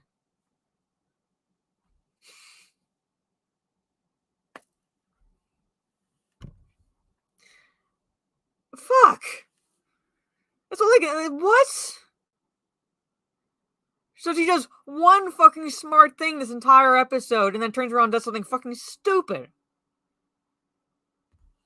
That's when we complain about inconsistency. Here's a prime example. Here's a prime example of the inconsistency in this series, in the writing, in the characters. It makes absolutely no sense. I would turn around and say, when he asked that question, I would say, no, you have to train. You want to be a soldier? You have to work for it. You have to train. You don't just hand the kid a sword and say, perhaps we can make one of you yet, and then later on in the episode, she literally, with Hellbrand, leaves. So who's going to make this fucking kid a soldier? Who's going to make this kid a soldier? Earlier. Like, who's going to make this kid a soldier? She uses the royal we. Who's this royal we, Kimosabi? Who? The Numenorian army, if you can call this 3 ships of troops an army, pretty much, was practically wiped out. Who's going to want to come back to Middle Earth, given the events that happened, transpired in the previous episode and now? Who's going to want to come back? Who's going to train? Who's going to make him a soldier? Yes. Yeah, train's not a thing for monitor. Fucking hell, yeah. Yeah, it's like, got a hobbit in your pocket. What's this wee shit? Yeah, I'm saying, like, who's this? Who's this royal wee? Anyway, she hands him a sword. And it's supposed to be like just an impactful scene, and it's the dumbest shit yet. When we get there, yeah, okay. Well, I'll say something when we get there, pretty much, yeah. But we're not quite there yet. But anyway, no, we're here. Okay, we're here. All right, so all we really find out. Okay, again, I do like the actor who's playing Elendil, like, for the most parts. Yes, it's Elendil in name only, but the actor's at least trying to work with what's given him, and I like the expression on his face because, again, this is a man who's thinking he's lost his only son and so forth. Like, his child has died. Hey, Stieg. All right, so like he has the look he has the look of like still utter shock. He's like still processing the news essentially. So like I'm saying, like the news itself is stupid, but he's still processing it. So I will give him that kudos. But anyway, okay, come on. This is where the whole real premise of this scene is we find out that Queen Muriel has been blinded. Okay. Because she's asking how much further until we're clear of this smoke. Okay? She's asking that. And it causes them to stop. And, like, what? Hold on. How long have we been clear of it? Because they don't answer her. So she's like, I see. Because she can tell by their silence that they've been clear of it for a while. And how long have we been clear of it? Nearly a mile. And she's still seeing gray. So she's still thinking that there's smoke. So we find out that she's been blinded. It's like, see the burns around her eyes. Okay. Now, like, whenever Dave is able to get back into the chat, he said there is the possibility that this could have happened to her. I didn't want to say anything in any review because not knowing anything really about, or at least not enough about biology and not a doctor, I wasn't sure if that was possible.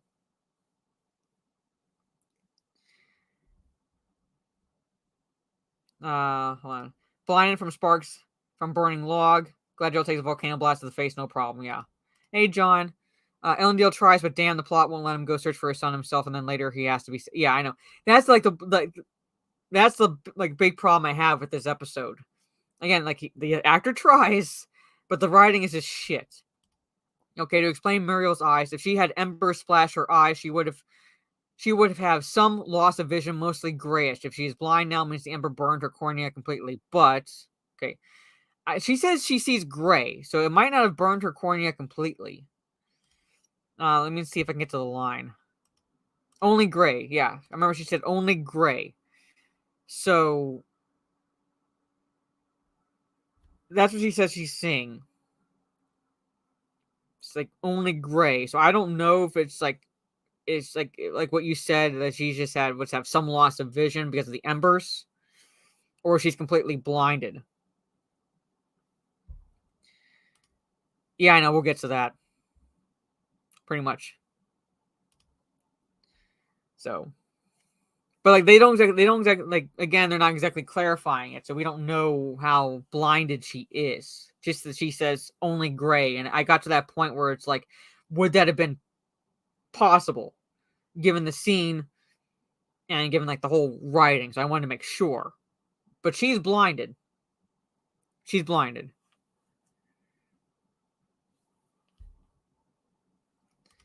If that was the case, she would have visible burned eyes. Her eyes would be bloody in any case, either burned to cornea or just damaged. We would see it. Everyone, okay, yeah, we would see it. Because the only thing we're seeing around her face is like the burn marks from when she went into the building, which is like to be expected because she went into a burning structure, so she would have the burns on her body. But we're not seeing anything. We're not seeing anything like what you're describing here. All the actors are fine and they're for sure trying, but they have a rotten script except Cordova. He's just a rotten actor. He's just a fucking rotten actor. I think they're trying, but like the only likable actors for me that are trying now are Elendil and Prince Durin. Not yet. Not yet. I call him not Gandalf. He's not died yet. Of all the injuries they give her after being near volcanic eruption and surviving, yeah, they pick blindness, yeah. Again, no one would have survived that blast that close. But yeah, we have to check our brains at the door and believe that not only could there be survivors, but then like the only thing she'd be suffering from is blindness. Yep, checking out the boxes.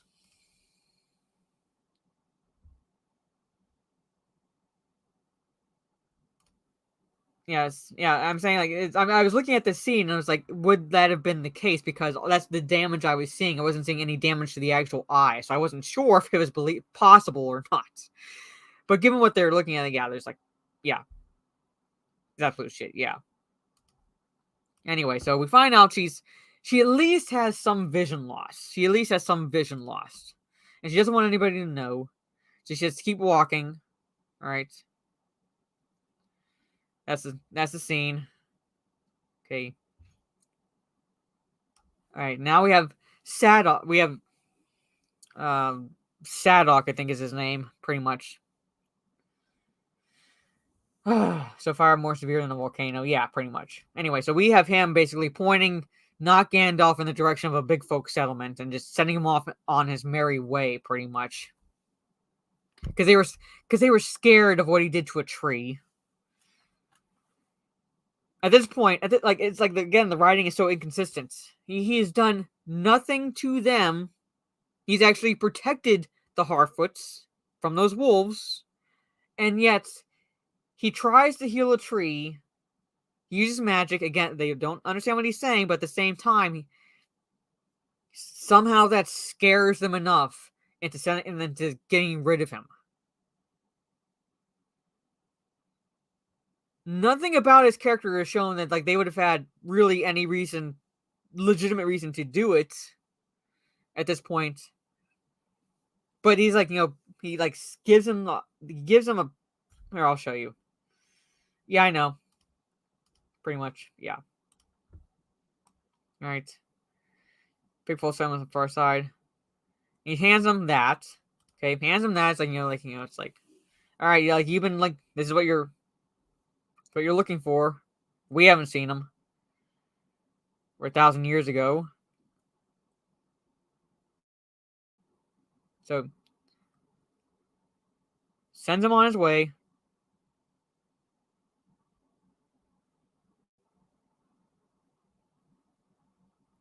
Again, I can't believe that child is a girl. I thought that was a boy for the longest time. But anyway, all right. He's leaving. Yeah. Here's an apple for the road. That'll last him a long time. Anyway. Okay. All right, so he leaves. So I'm saying, like, it's like so inconsistent. Hey, Jared. Yeah, I know.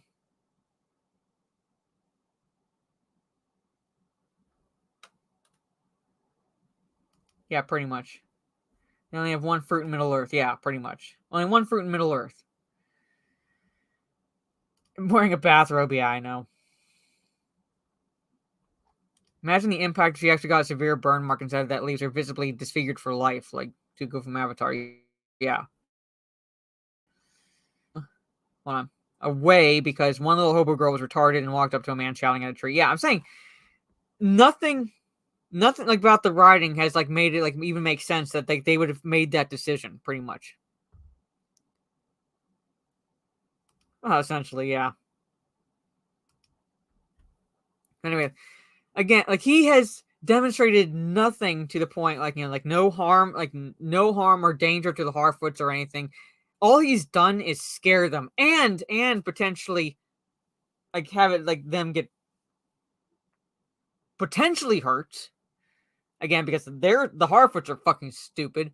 But nothing about his character is given like the viewers or anything like pause to say, hey, like, maybe he shouldn't be around these these hobbits. Like no reason, but like they somehow they send him off towards the big folks. Now Nori's blaming herself. Yeah, you kind of are at fault, kid, because you're the one who went towards where the star fell.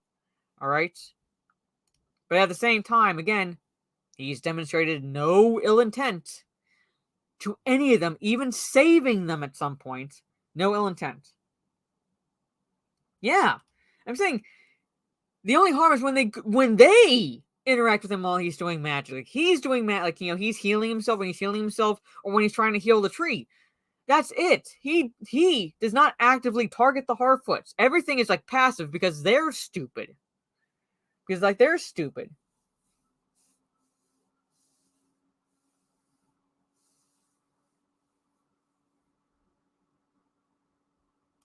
Yeah. That's why I can't that's why I'm not wearing I don't wear contacts, because every time I like put my finger to my eye, it closes. So yeah.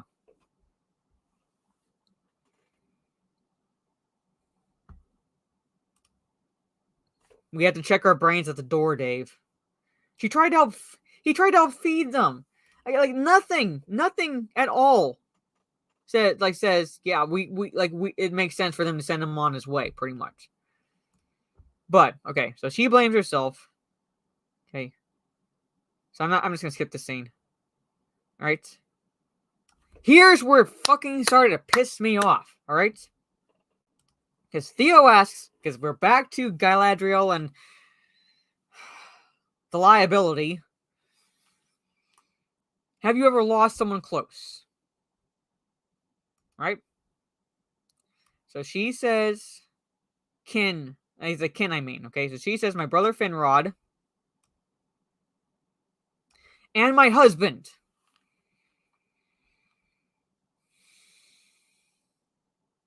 And my husband. Her husband is Celeborn. Yes, Jared, yeah. I lost my husband, but fuck I mourn my brother, because that's the whole point of her quest to take down Sauron, because he killed her brother. So fuck her husband, right? Yeah, I know, because remember, because she's married, yeah. So they're going to have to bring him back from the dead. So not only do they stupidly have him absent up until this point, but now he's dead, and they're going to have to bring him back from the dead because he's in the third age. You watch Lord of the Rings. Who's walking down the stairs with Galadriel? Celeborn.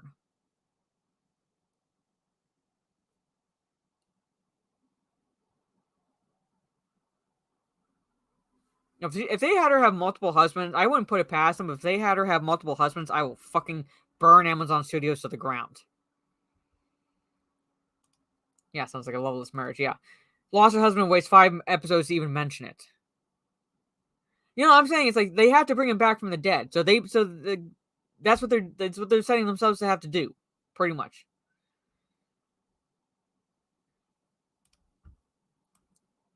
And this is where they kind of you see, she drops his name. Celeborn was his name.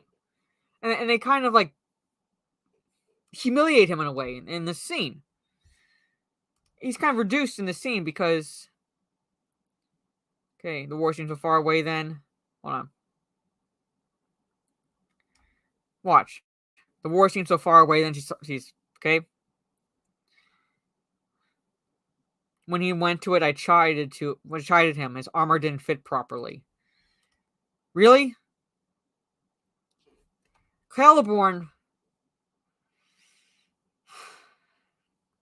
to an extent, was more of a warrior than she was. He was more of a fighter than she was. And yet they go, I chided him because his armor didn't fit properly.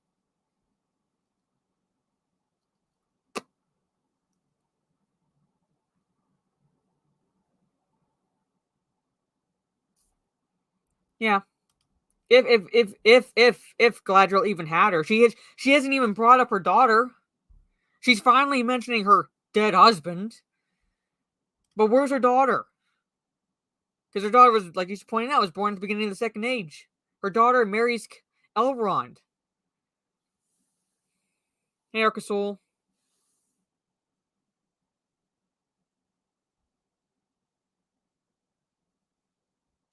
Yeah, pretty much. Pretty fucking much.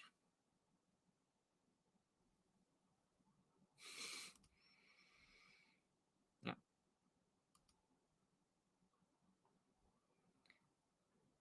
Yeah, I know. Pretty much. Pretty fucking much. Anyway. So they pretty much cuck him. Like I said, he was more of a fighter than Galadriel really ever was. And her last words to him were chiding him about his armor not fitting properly. I'm like, really? Fucking really? Yeah, I know. I've seen the fucking shippers.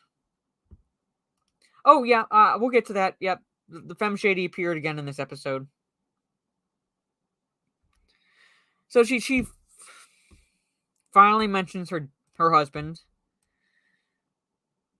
I called him a silver clam. I hate this episode so fucking much.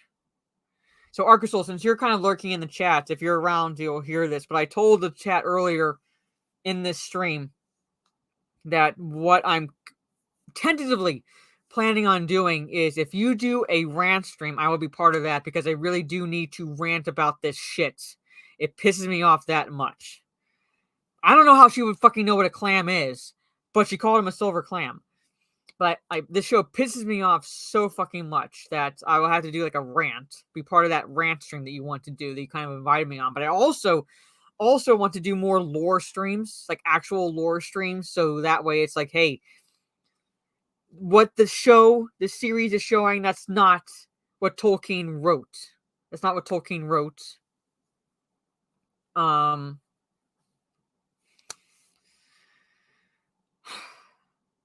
Normally I would let you, Dave, but I had to kind of get through it a bit more quickly. So, because I have Talk Nerdy to Us tonight, so I have to get this done and have time to have something to eat, get stuff done, and then have the stream created for the 10 p.m. stream. So normally I would. So I'm not like necessarily denying you, but I need to kind of get through this episode. So, but I appreciate the thoughts you're giving in the chat. I'll be doing a RAM stream. And yes, I'm working on lore streams as we speak. That's why I'm lurking. All right, yeah. So, because I want to get into a lot of that. Like, I want to get back into that because I feel like, it'll be a palate cleanser. It'll be something that I actually enjoy talking about, and it'll be like, this series is not Tolkien. It's not Tolkien at all. So, maybe if you're available next week, because I'm not doing Talk Nerdy, but at the same time, I might have to start this a bit later next week because I might be hanging out with family for a bit. Oh, they butchered it. The timeline's all over the place. It is all over the place. You have events that happen, like transpire about going on 2,000 years after the rings are created. But then you have Mordor somehow springing into existence now, but Mordor existed well before now, and Sauron chose it in the year 1000. It'll be Saturday again. It'll be Saturday again. I'm just not sure if it'll be at the same time or a bit later. I have to wait for my brothers to get back to us. But anyway, whatever. So they cut Celeborn. He's supposedly dead. Okay, Theo blames himself. I blame him too. I'm gonna skip over this because we got more hollow platitudes. We got more hollow platitudes from the woman who was like hunting orcs pretty much for most of for the better part of centuries. Now talking this shit.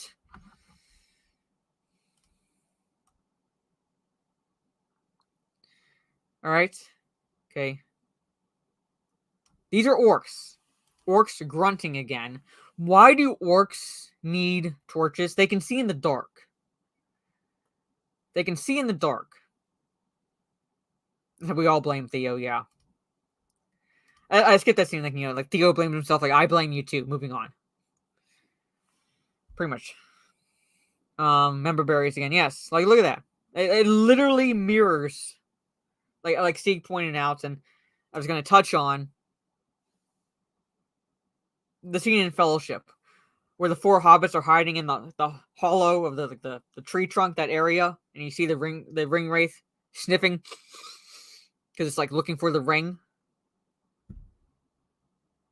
They don't need it for light. No, they don't. But in this series, they do. Orcs can see in the dark. They can see in the dark, but they need torches now, and sunlight burns them because they're vampires, according to the showrunners. Yeah, pretty much. But evil torches have no heat. Yeah. Anyway. So the orcs are coming. Okay. One orc approaches and he starts sniffing. Okay. Sniffing. What do you smell? I would have laughed. It would have been cringe, but I would have laughed so fucking hard if he isn't man flesh. Would have been more member berries, but I would have laughed so fucking hard. But somehow the scent from the ashes overpowers and they can't smell the elf and the human that's right fucking there. At the very least, all you have to do is put the torch down and go, oh, look.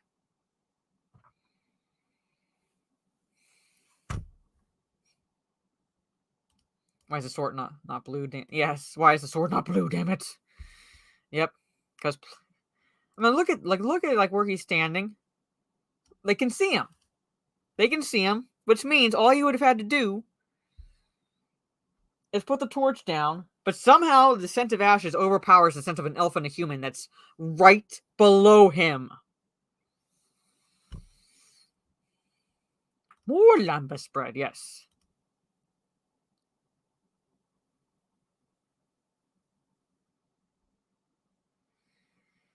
Have we seen Theo's ears? I don't even know if we've seen his ears. And I really don't care, but anyway.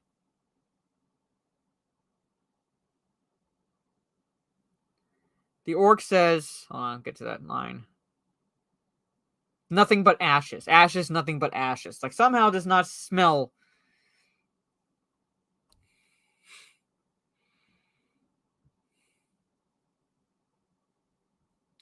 If they make him a half elf, I'm gonna just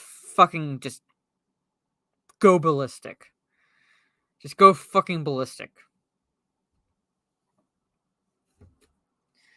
I don't fucking know, because he's like, he has this animosity early on in the series for Arendir, and yet if he was half elf, he would at least have had the ears to indicate as such. My ears look more elf-like. He would have at least had the fucking ears.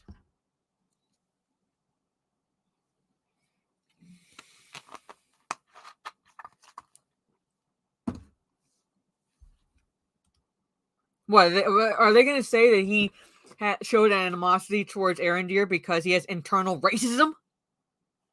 Is that the reason they're going to give?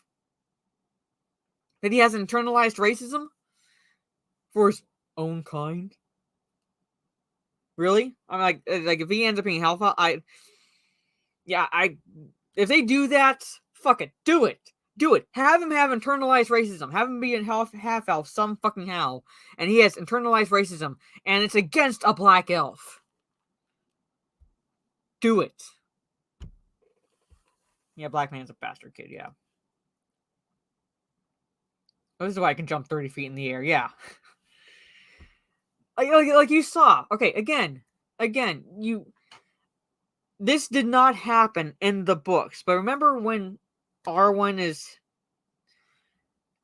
sending her to the Grey Havens, all right? And she has this vision. She sees Aragorn in the future, and she sees their son, and just a little bit of lore there. Aragorn and Arwen only had one son. They had daughters, several daughters, but only one son. And she sees a vision of that son. And remember how his ears looked? And Arwen swam back, yeah. Yeah, pretty much. Yeah, go full retard, Amazon.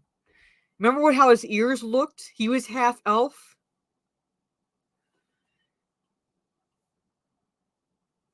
I think the kid would have a big fucking clue who his father was. Or at least would have at least some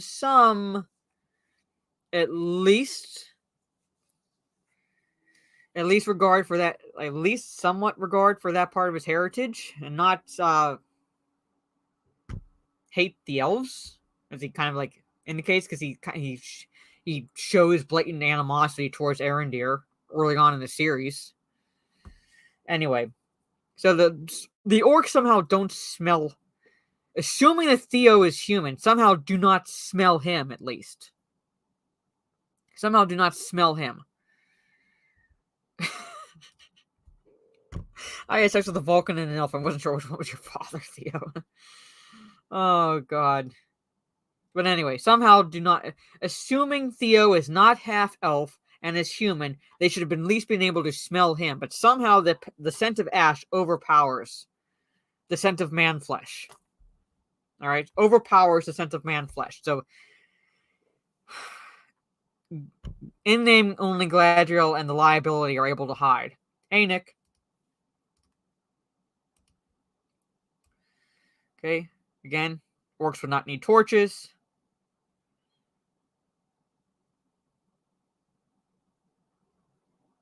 Hold on. Rest while you can. Yeah, we move at first light. And he goes, what light? Well, whatever. Okay. Humor. I'm saying like I highly doubt it too. I'm just saying, going off that, if that theory were even remotely true, it makes absolutely no sense to how his character is set up in the series. But wouldn't be surprised, because the writing is so inconsistent at this point. So I wouldn't be surprised if it, like, somehow that's a revelation for his character, and I'm like, then why does he hate Arendir? Like, the only reason he would hate Arendir at this point is either because he finds out he knows Arendir is somehow his father, which doesn't make any sense whatsoever, and two, that he has internalized racism literally for half of his heritage. It makes absolutely no sense. But part of me wants him to do it, like Trey said, just do it. Go full fucking retard at this point. You're well on your way there. So there. Sorry. Anyway. Okay, so we're back to Khazad-dûm. Elrond and Prince Durin are digging. Another tremor. Okay. Okay, Elrond, I know, admits in the scene that he basically threw the rock breaking challenge. Kind of like, again, I'm just thinking back, just thinking on this conversation they have. It invokes member berries for me, and that is the drinking game between Legolas and Gimli in Return of the King. All right. it reminds me of that in a way, where it's like Elrond says, "I was winded," and then like you remember Legolas says, "I'm feeling a tingling." Like he finally starts feeling a tingling. It invokes that. Again, member berries, because that's all the show has the bank on is the member berries. But then again, I made a video, shameless plug, I made a video where the director of the first 2 episodes says that they had to be unfaithful to the lore because they couldn't rely solely on nostalgia, even though nostalgia is what they're fucking using in this series. I hate this show so much. Anyway. When I get to this point here, I think it's in this scene right here. Yeah. My dwarf was for an elf. Son of... yeah, points out. Durin. Son of Durin. Grandson of Scoff. And he says, "Scoff if you like. The mightiest thing a dwarf can do is be worthy of the name of his father." That's not the lore of Durin. Right? I keep having to bring this book out. Alright? Here's the lore of Durin the First. And I'll show you. So, no one... I'm not saying any of you in the chat would do this. But so no one watching this can go, "You're just pulling that out of your ass." Alright? Durin the First. Durin the First. Alright? I'm going to read this to you guys. Okay? We take this break from a shit show to read you actual lore. Alright? Dwarf King of Khazad-dûm, Durin the First was the first and eldest of the 7 fathers of the dwarves who were conceived by Aule the Smith in the Ages of Darkness. King Durin the First's realm was Khazad-dûm, the greatest dwarf kingdom, which was found beneath the Misty Mountains. After the destruction of Beleriand, at the end of the First Age of the Sun, the histories of elves and men primarily tell us of the dwarves of Durin's line. Durin lived to such a great age that he was called Durin the Deathless. The name was also a reference to the belief that he would be reincarnated 7 times as king of his people, and each time he would take the name of Durin. So there would not be 2 Durins. 3 if you count the fucking grandfather, but there would not be 2 Durins at the same fucking time, because that's the point. The belief was that he was reincarnated, so there would be only 1 at a time. So the only Durin in this scenario would be either the king or the prince, not both. Not both. So I could buy, for this series at least, and I say that term very loosely, I could buy for this series 1 Durin, but not 2. Right there alone, they're breaking lore, and yet they have the audacity to say that they respect Tolkien. When literally right here, I read you why there would only be 1 at a time. And it's not at all have anything to fucking do with a dwarf being worthy of the name of his father. That's this scene.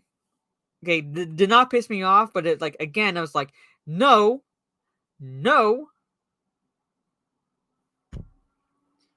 Yeah, if anything, there would be a gap. There would be a gap. Maybe his great-grandfather would be named Durin, but there would not be, like, a grandfather, then a father, then a son. There would not be, not in that direct lineage, no. At least in that time span. Like, I also pointed out, like, a great-grandfather, or whatever, to a great-grandson. When you have that span of time. But they make it seem like it's just a name that's being passed on, and it's a worthy, it shows that the son is worthy to have the name of his father. That's it. Oh yeah, I mean, I kind of skipped over that because I have to get through this stream, but yeah, don't forget the part which says dwarves are made of stone and fire. Yeah. which I would be going into, because there is a section in this. There's a section in this.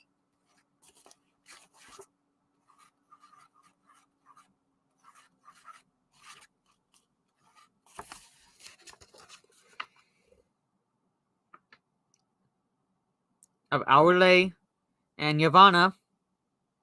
And Aule, the smith, created the dwarves.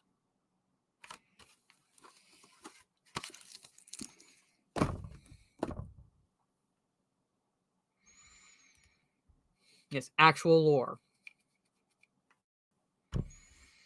The dwarves are made of rock and roll. Yeah, to be named one. Yeah, it is.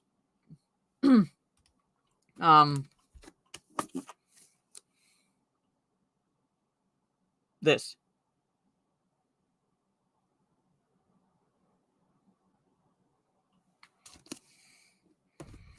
So yeah. So I got to this part. I got into this part, and then I stopped and went, no, no, no, no. That's not how it goes. That's not how it goes. Yeah, there'd be way more generations between Durins. Yeah, the first Durin was one. Yeah, I don't know if you just popped into the chat, but I read about Durin the First and why there would be gaps. Like the reason for any dwarf being named Durin was like the reincarnation belief.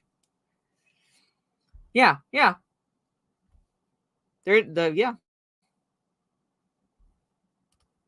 Anyway. Yeah, so that's what they set up. And reveal them only. It says, we do have our secret names. Names we reveal for only amongst ourselves. We wives, parents, sisters, brothers. And it looks like he says brothers. And it's like, he thinks of Elrond as a brother. And Elrond stops him and says, save a Durin for, like when they get to the end, pretty much. The timeline is all over the place, Dave. The timeline is all over the place.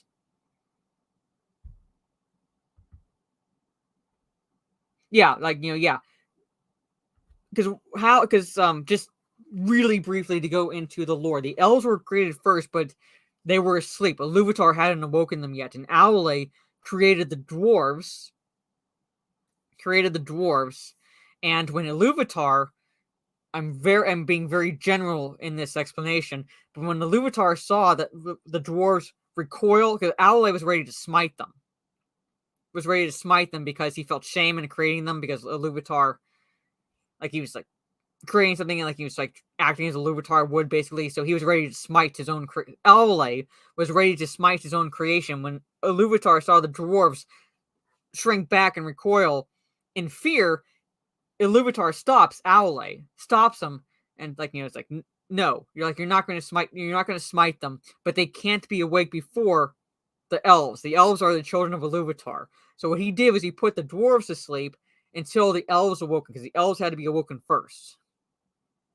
So the elves were created first, but the dwarves were awoken first, technically.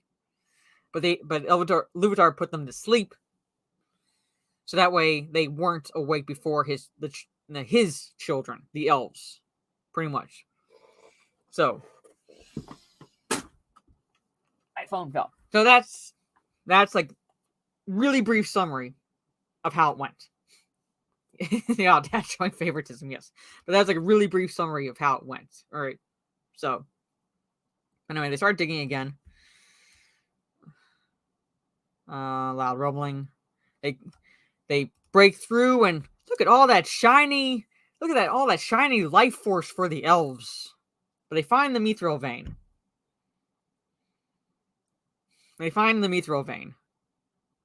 So, oh yay! I officially hit 900 followers on Twitch. So, but I appreciate everyone who follows me there. My goal is hopefully to reach 1,000 before the end of the year, but I appreciate every one of you for following me, watching even me being a gamer, I have my noob moments, and I posted it on Twitter of my an uber noob moment playing Destiny 2 on Twitter. But even like, sticking around basically and following me and watching me rage at games, I appreciate that. But anyway, yeah, it literally clip, like, it literally was, duh, what is this gonna do? All right, lesson learned.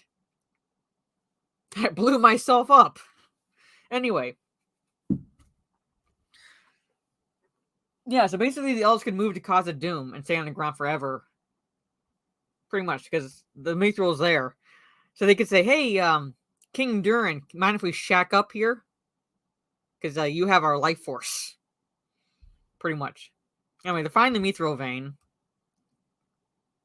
and Durin's father comes. He's pissed.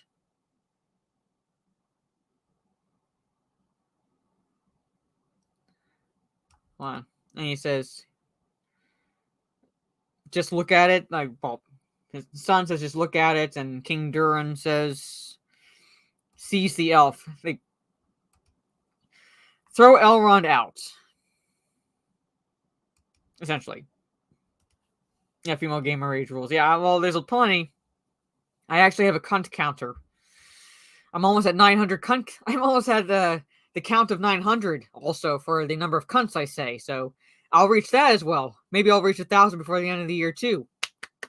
Anyway, so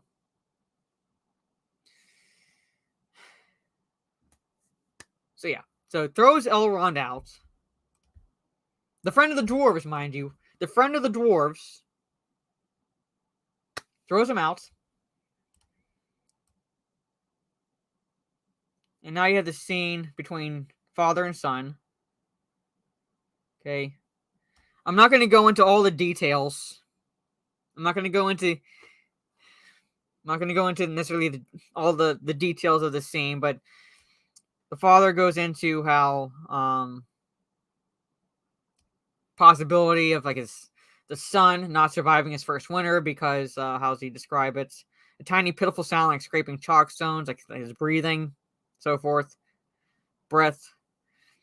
And what father would do is keep his chin up to ease the burden a little bit, and then says, "I gaze down on your tiny naked face, the great gray beard of an old dwarven king." Who the fuck could that be?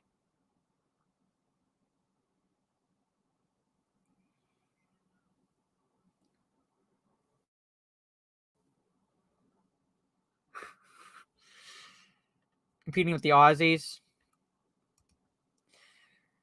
And I don't know. Maybe in a past life I was Aussie. You never know. You never know with the whole reincarnation element. But the great gray beard of an old dwarven king.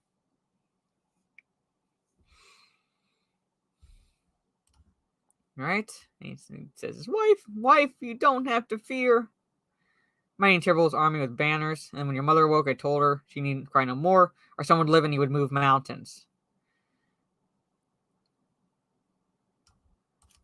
Okay, and Durin says, "How do you expect me to move mountains, father? When if you fall to pieces, if I dig a single hole." All right, so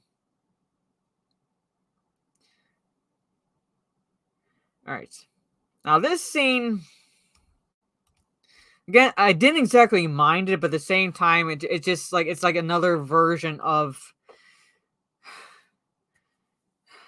the distance between Isildur and Elendil. Essentially, basically, it's like, it's like, it's not just a phase, Dad. You don't understand me, Dad. Things like that. I could do without that trope, and we see that between Isildur and Elendil, which makes absolutely no sense. And we're seeing it yet again, in this case, with Durin and his father. You don't understand me, Dad. Like, you don't understand me, Dad. Like, just another version of that. And it's tired. It's tired.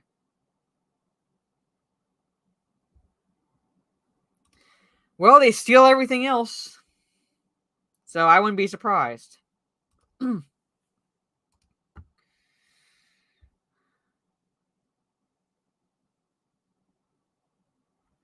Well, maybe again, if the rift is repaired, because the rift forms here. So basically the rift forms here.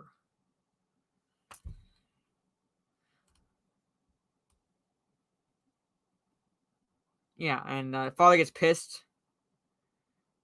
that Durin, his son says that Elrond is just a bunch of brothers to me, as if he had been also born of his mother's womb, which pisses off his father. Right. Invoke your mother's memory to defend your decision to betray your own kind. Alright. Again, like, tropes aside, again, this actor here, well, both these actors, but the actor playing the son in particular does try to work with what he's given, accusing his father of betraying his kind by not digging, squandering our future so you can cling to the past. Alright, pulls off this, effectively disowning his son. It's like there's so many words. Like, you don't understand, Dad. I want to live with the elves. Yeah. So he effectively disowns his son in this scene. He says, hold on, where's the line?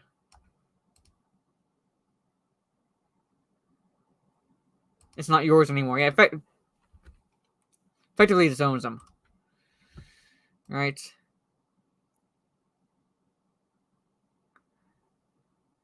So, not Frodo wakes up to find not Sam eating apples and chastises her because we're supposed to, like, guess thinking that they were still having to ration the food when why would they have had to really do so? Because from what we could see from the overshots, is there was more green than there was black. There was more green than there was black, but somehow they had to ration the food. Why, I don't know.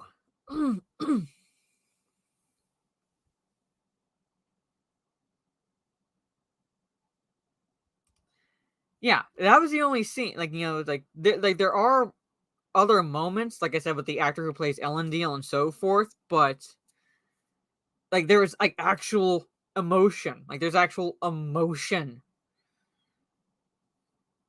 with the actor who's playing Durin in this episode. So I have to give him credit.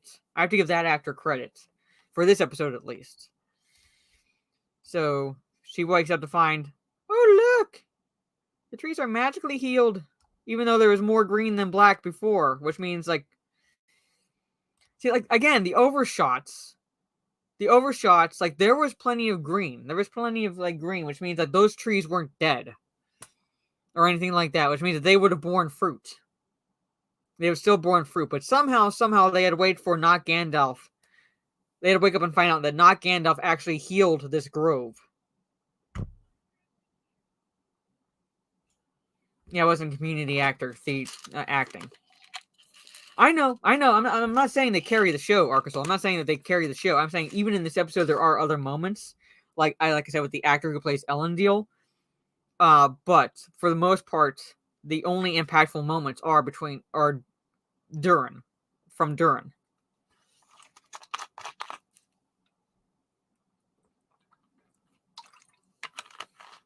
So, not Gandalf healed the grove.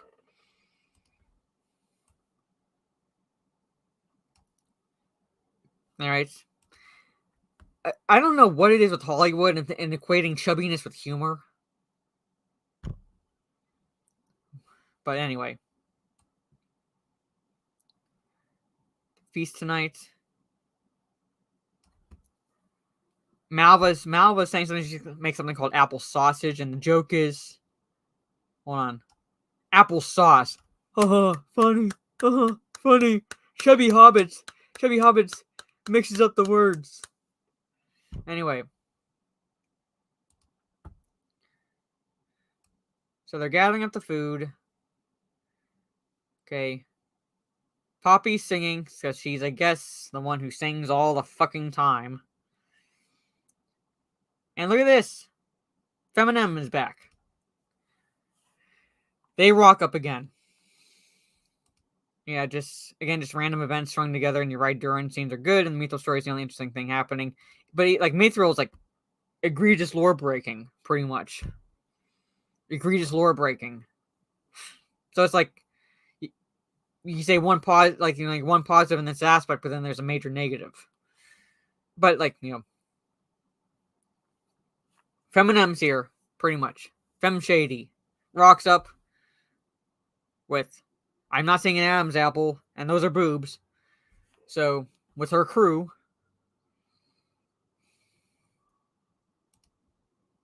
and looks at a bucket, and stares at this bucket, and then stares back at this one. What's she supposed to fucking deduce from that?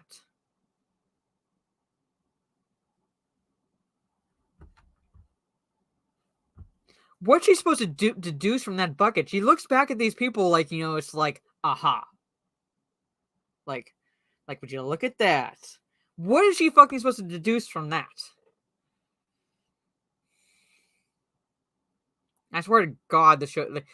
Thank God there's only one more episode in this fucking season, because I'm literally being driven to day drinking right now. Hello, Mr. Grant Gregory. I'm fucking hell, literally being driven to day drinking. And congrats on hitting 30K on YouTube.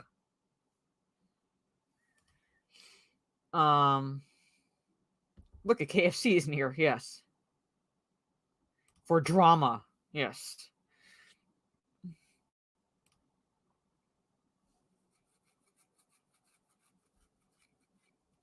Yeah. My palms are sweaty, sheets weak, bucket heavy. There's mud on my dress already. Mom, spaghetti, yes.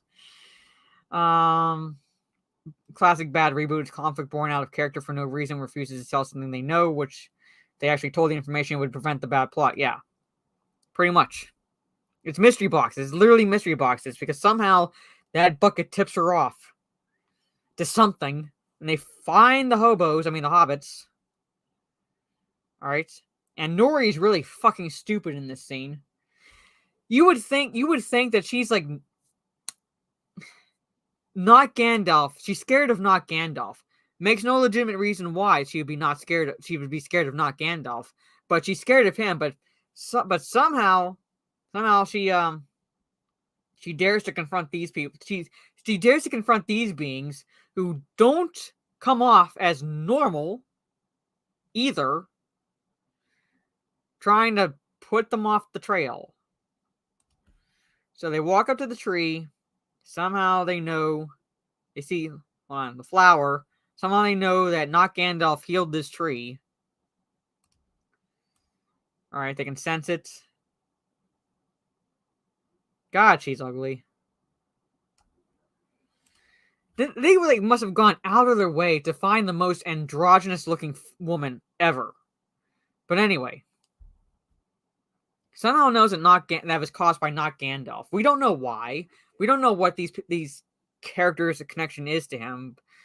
Mystery boxes galore. Like the three walking mystery boxes. Somehow knows. And they're about ready to go track him down. But Nori goes, he went that way. You see these figures not wearing normal human clothes. Much like, in a sense, not normal, much like not Gandalf.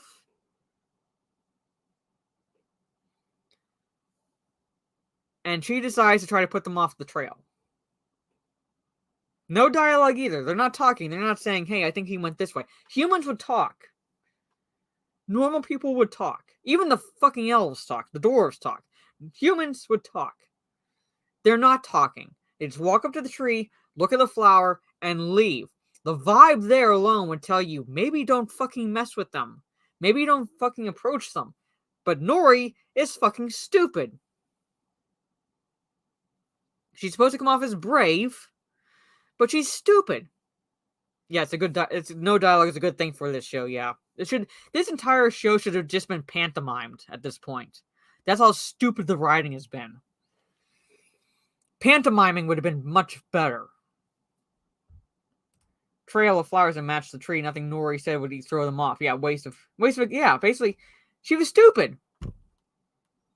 Anyway, tries to put them off the trail. She looks back. They're gone. Okay, if you weren't fucking tipped off that these people weren't normal, this should have been a big fucking clue. Alright? She looks back, gasps, oh my god, they're gone. Alright?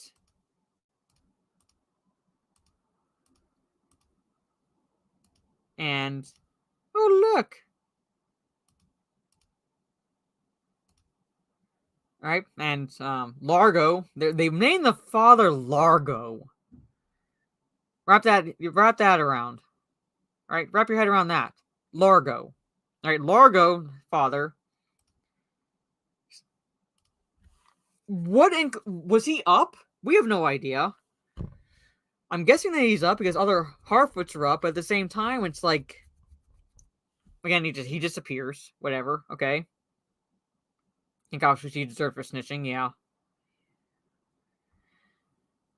I'm saying, like, that's the only explanation, but at the same time, it's basically they are 3 walking mystery boxes. We're basically writing the show for them with our guesses at this point. And if they end up being Istari, that would break lore because the Istari, they don't arrive until the Third Age. So that would be lore breaking in itself if they are. But anyway, okay. Fem Shady walks up to Nori. Father, Sadok. Right. Again, big fucking clue for Nori is that she didn't hear them approach her. They just appeared behind her. Alright? So, Largo thinks, look at these fuckers. You think they're afraid of flame? You think that they're afraid of flame? They would be afraid of a torch?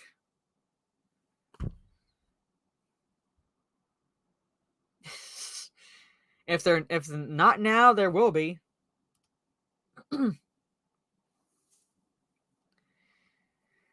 Alright? So, anyway.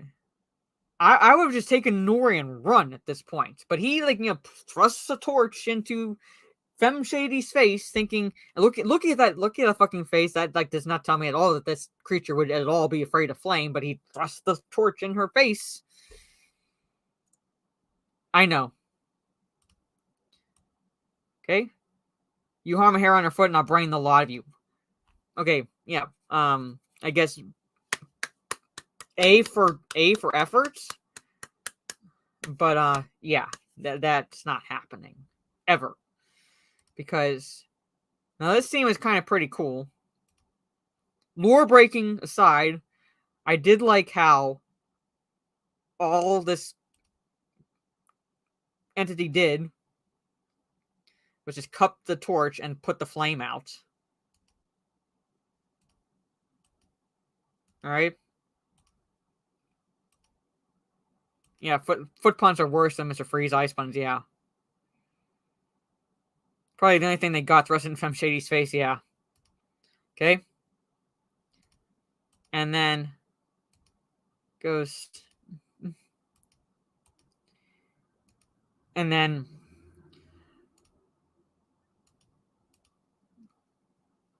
I know this is not a Eminem song, but we don't need no water, let the motherfucker burn. Lights up the caravans.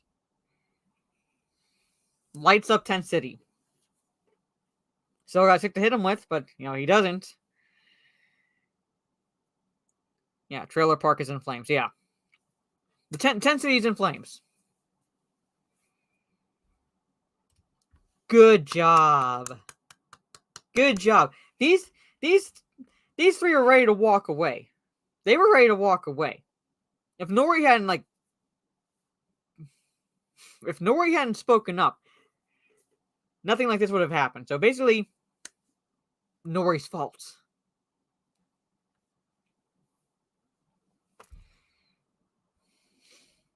Fuck you, Harfoots, yeah. Harfoot exclaiming, yeah, pretty much. They really like nerfing fire in the show, it never does what it's supposed to do ever, burn someone, yeah, pretty much. Alright, so burns down Tent City.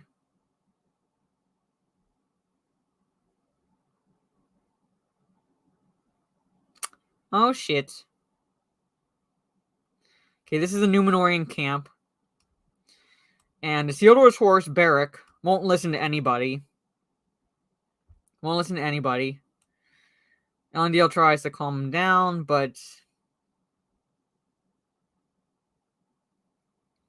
Isildur's friend says he won't listen to any of us, so Elendil releases him.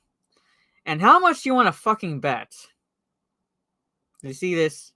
Now, Barrick's really, of the characters, the only one I actually really love, because, like, if you harm, I will burn your studio down. But, how much do you want to bet that we're going to have a scene much like how Brago finds Aragorn in Two Towers? How much do you want to fucking bet? Yes, remember Barry, Brago. How much do you want to bet that we're going to have a scene that mirrors, essentially, Brago finding Aragorn? And who the fuck knows? Yes, Arcus Barrick could be Brago's grandsire. God damn, I keep dropping my phone. Now, how much do you want to bet?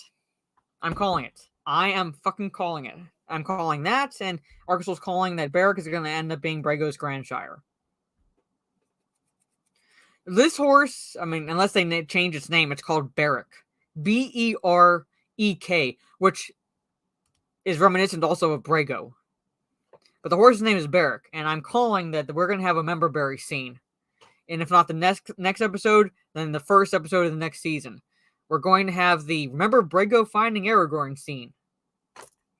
We're going to have that.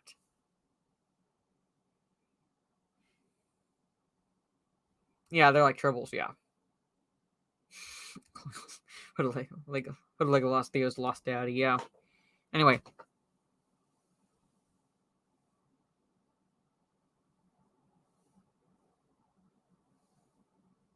No worries. No worries. Anyway. The horse runs off.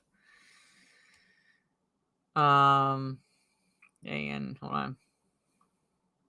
Again, this kid who was going to go on a suicide mission to kill orcs has a weapon. A sharp weapon. They end up at the camp. Now, all of a sudden, he wants to look for his mother. Didn't bother really that hard to look for her in the village at the beginning of the episode. Is assuming she's dead in his conversation with Galadriel. And now...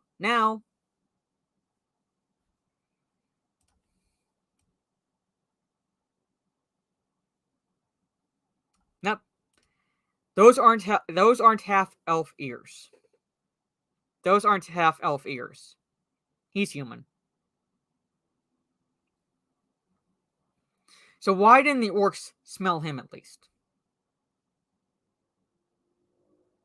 You're telling me that the ash was so pungent that they overpowered the scent of man flesh. That's what you're telling me.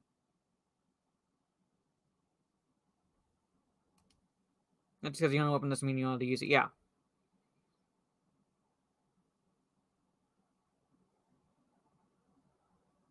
You're telling me that the ash in the air was so pungent, so overpowering, that it masked the scent of human to the orcs. Okay. Why am I not surprised? Anyway. Something looks bigger than him, yeah. Anyway, now he finally looks for his mom in this scene. He's finally looking for his mom. Goes to, I guess someone tells him that that's the tent for the wounded. You don't see him ask. He just walks up to the tent. I'm not saying you necessarily have to see it, but he just walks up to this. Like, you know, like it's the way to assume that he was told or pointed at. Like someone pointed to the tent. Yeah, I know. Hey, mud crab. If the ash is so powerful they can't smell man flesh, does that mean orcs can never smell humans in Mordor? That means Aragorn could have waltzed right in to Mordor, and the orcs would have not known a damn fucking thing. And he could have just dropped the ring into Mount Doom. And somehow they can't smell the kid who's less than 10 fucking feet from him. Really? Anyway, he walks up to this tent. It's where the wounded are. Or the dead. But wounded and dead, pretty much. He's looking around. Oh, look! Hold on. Look. Okay, hold on. Look, fire did what it's supposed to do! And yet he has no fucking wounds whatsoever. Galadriel doesn't have wounds like that whatsoever. Muriel, Elendil, Isildur.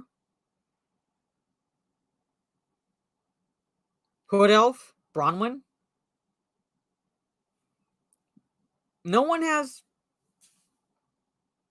They moved the one to their house. I don't know. Your guess is as good as mine, Jules. Your guess is as good as mine, Jules. But there it is. Look, an actual burn victim. But it's a rando. But it's a rando fucking character. And that person would be fucking charred. They'd be dead. That's worse than first degree burns. Or whatever the highest one is. I'm really tired right now. Whatever like the worst degree is, that's worse than that. That person is dead. Not just going like that. That's how the person is in the scene. Alright? Look, see? Hold on. Watch the hands.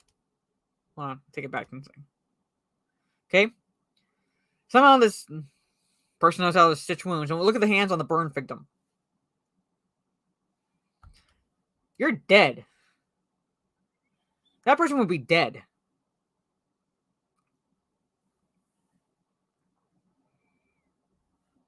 Yeah, Gabe. Yeah, guy. Yeah. So that person, like, given those burns, that person would be dead. A little twitching there. Suddenly there's other healers. Yeah, suddenly there's other healers.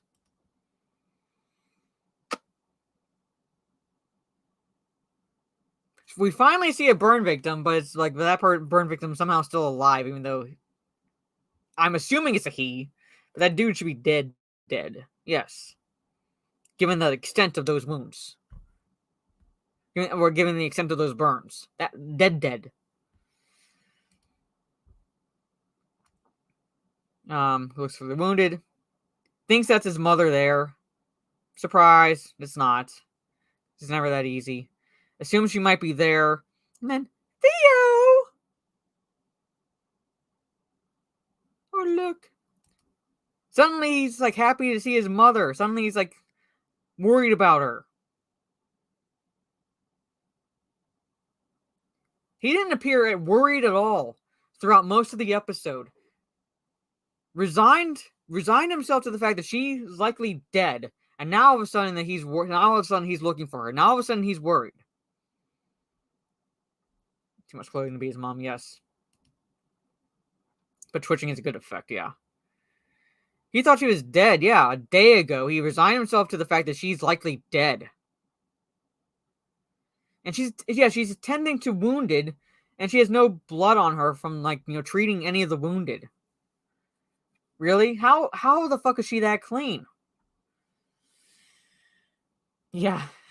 Yep. Right, and then said, surprise! Hood Elf is alive. Unburned. Unfucking burned. No wounds at fucking all. And we're supposed to be moved that Theo goes and hugs him. We're supposed to be moved. Alright? Then Galadriel walks in. Hood Elf bows to her. Alright? Wants to go see Muriel. Don't let anybody know I'm blind. She's just going to pass it off that she's playing a game of Marco Polo. That's going to be her explanation when they ask her why she's wearing a blindfold. Marco Polo. Or Bird Box. One of the two. Okay? But she's sitting there with the blindfold. Alright? So she's letting everybody's going to know she's blind now. Or at least that she has some vision loss.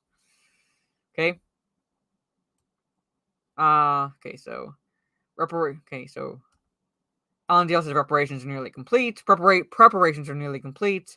We're going to depart within the hour. They're going to leave a garrison behind to tend to the wounded and search for any other possible survivors. So now you have the wedge driven between in-name only Galadriel and a man whose name means elf friend. So I don't know why they had to write this into the plot at all, but now Elendil blames Galadriel. I'm not saying I blame him necessarily, but now he blames Galadriel for Isildur's death. So they had to write that in to drive a wedge between an elf and a man whose name means elf friend. A man who was people of various people were called the faithful because they did not want to fight against the actual God and his angels, literally. That they were friends of the elves. That man now hates an elf.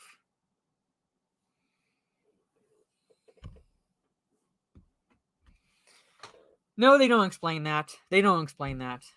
Yeah, the armor looks really cheap, yeah. Yeah, and he says he wishes he had never pulled her off the raft. Yeah, I don't know. But anyway, he blames Galadriel. Now he hates elves, pretty much. Or at least he hates Galadriel. He blames her.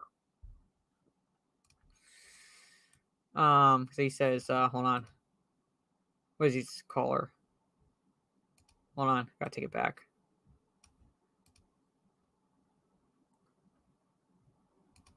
He calls her by name, but he kind of spits out her name when he says it.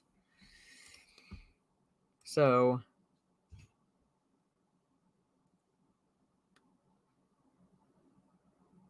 okay. Galadriel blames herself, and I'm like, yeah, your fault, your fucking fault. But anyway. But Muriel pretty much vows in this scene Numenor's return to Middle Earth.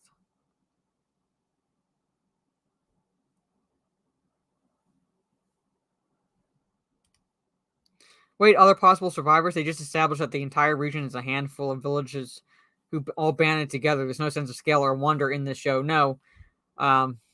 Also amongst the survivors would be Numenorian soldiers, but that, again, wasn't exactly a battle. It was a skirmish. And you have Muriel pledging to bring more Numenorians to return to Middle Earth. She literally witnessed the creation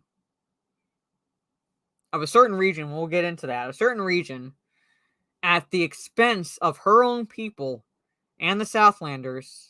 And now she has a stake in this. She never had a fucking stake in it, period. She was just going off the whims of Galadriel, who kept claiming that Sauron was alive with no proof whatsoever.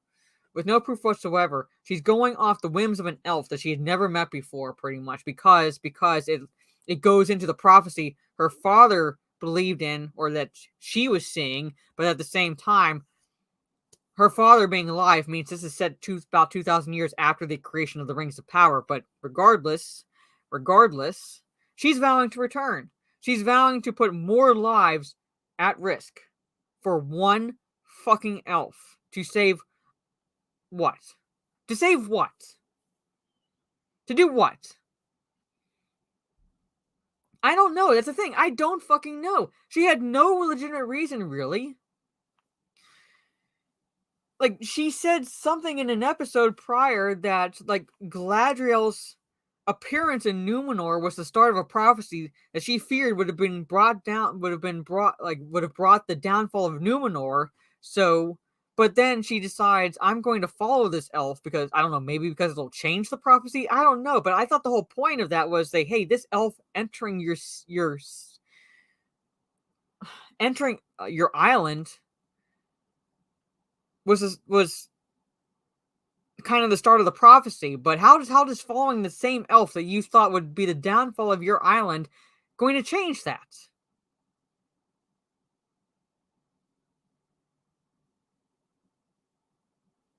We don't know. How do they know? That's how shitty the writing is. How do they know? It makes absolutely no sense. But she vows to return. Do not spend your pity on me, elf. Save it for our enemies. Now, like, she's fully aligning herself with Galadriel now. Yay, women power. Yay, female empowerment. Alright, supposed to be empowering. Okay, yeah. Well, I'm asking the same question, Guy. I'm asking the same question. Why? It makes absolutely no sense. But now it's supposed to be empowering. Now it's supposed to be empowering because he's saying, save it for our enemies. Hoorah! Now they're banding together. And, the whole coming together of disparate groups or whatever the fuck the showrunner said. How, like, different groups come together. Anyway. For they do not know what they have begun. They don't. No one knows what this show has begun. No one fucking knows what this show has begun. I waited for you to become aware of your potential more powerful than you can possibly imagine, so I can strike you down to your destiny because of the prophecy. Yeah, dark side. Yeah, pretty much. Anyway. For I, Muriel, daughter of R and Zilli. Well, let me see something. Let's see if this has her in here. Under Muriel or Tar Muriel. Hold on. No, she's not listed in this dictionary, but here.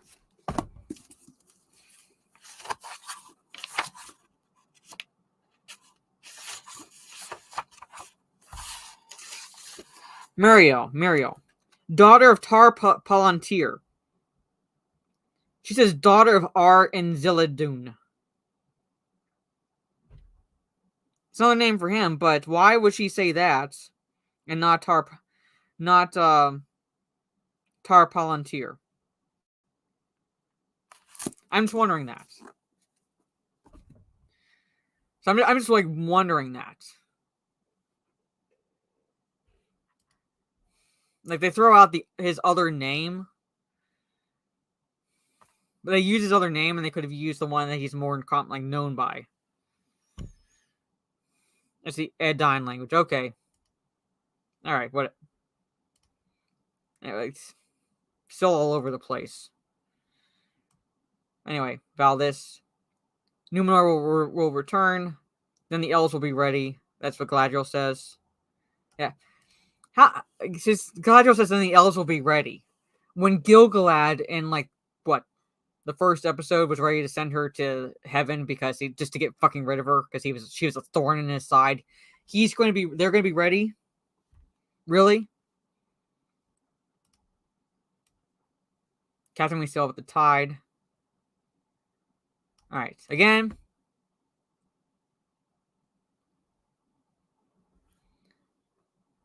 That's why Dave, that's why I was like it doesn't make any sense.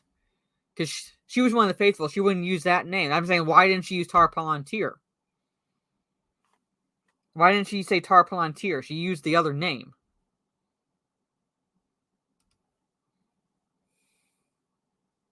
But anyway, yeah, I know the captions because it's for the hearing impaired and things like. But I did like the fact that he is the only one of two that does any decent job with his character despite the lines. But I did like him in this scene where he's still grieving. He's still grieving, but he still has a duty to the queen, and the queen is basically saying that she's going to condemn literally more men to die on the whims of one elf, pretty much. So again, for reasons driving a wedge between the faithful, Elendil, and essentially, and the elves. I mean, Galadriel.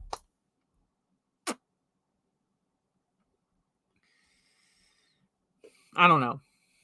But anyway, he at least is able to emote. So, alright. Okay, Harfoot's chattering. Okay. This is where we get the inspirational speech from Largo. Remember the whole "our hearts are bigger than our feet" line from the trailers? Yeah, we get it in this scene right here. While she's vowing the elves will be ready to attack Mordor, essentially. So, yeah, there's still a tempest in her.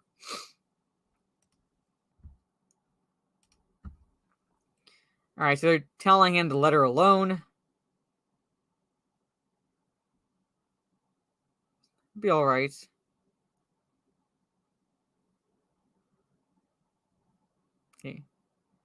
Alright. There's not anything. Alright, gives us the inspirational feats about we're Harfoots. Alright. I'm gonna bring up the line. Hold on, where is it? With our hearts even bigger than our feet. God, they have a foot fetish. They literally have the Harfoots with foot fetishes. Hearts bigger than our feet. Alright.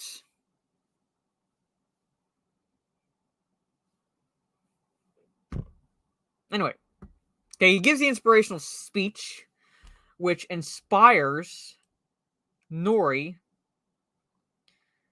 to grab a few apples, and she's going to warn not Gandalf of Femme Shady and her crew trailing him. The ones that literally burned Tent City to the ground. Alright, she's going to warn not Gandalf of that, so she's going to somehow avoid these entities.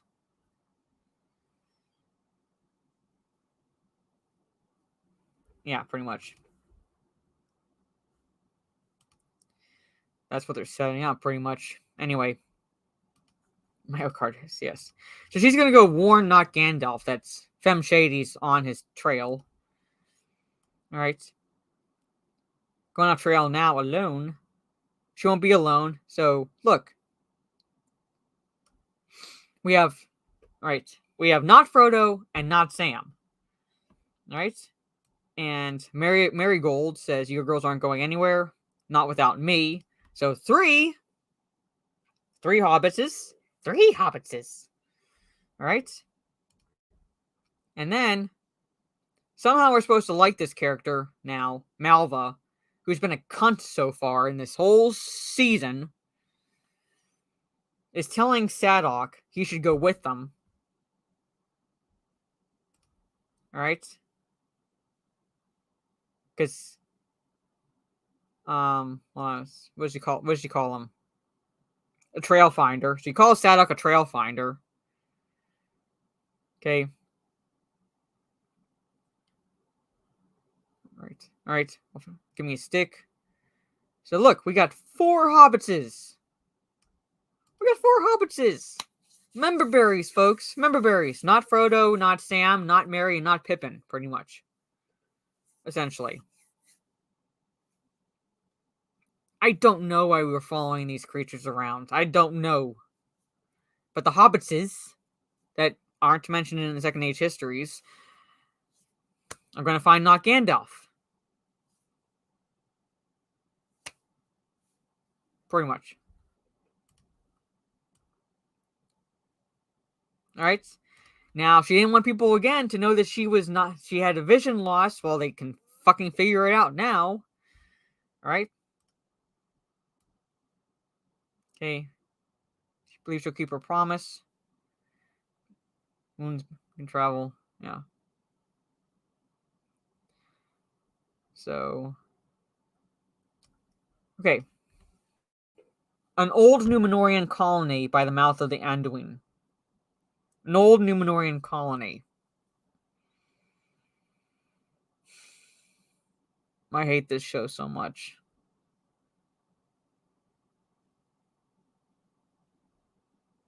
Yeah, Brahman keeping an eye on your man, yeah.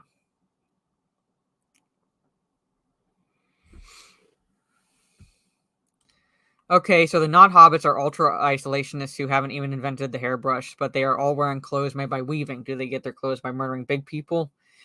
I don't know, but these hobbits, Harfoots are the most representative of hobbits. Basically, Harfoots are hobbits. So for them to say it's a Harfoot story, not a hobbit story, is a blatant lie. It is a hobbit story. These are hobbits. Harfoots are the ones that we see that immigrated or migrated to the Shire. Yes, but somehow they haven't seen a fucking brush. Yep, now they're colonies. An old Númenorian colony. Yeah, now they're colonies. Now there are colonies, according to this series.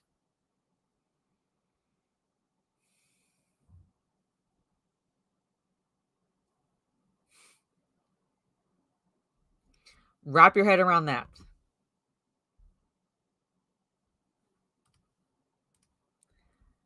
Yes. But somehow they had colonies. But then they became isolationists? That doesn't make any sense. Like, what would... Anyway, yeah, an old Numenorian colony. Wrap your head around that. Pelargir, they called it.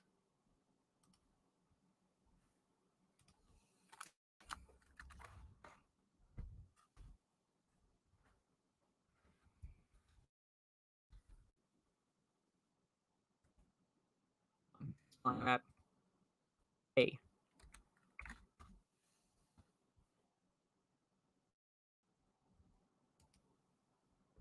Alright? I'm going to bring this up.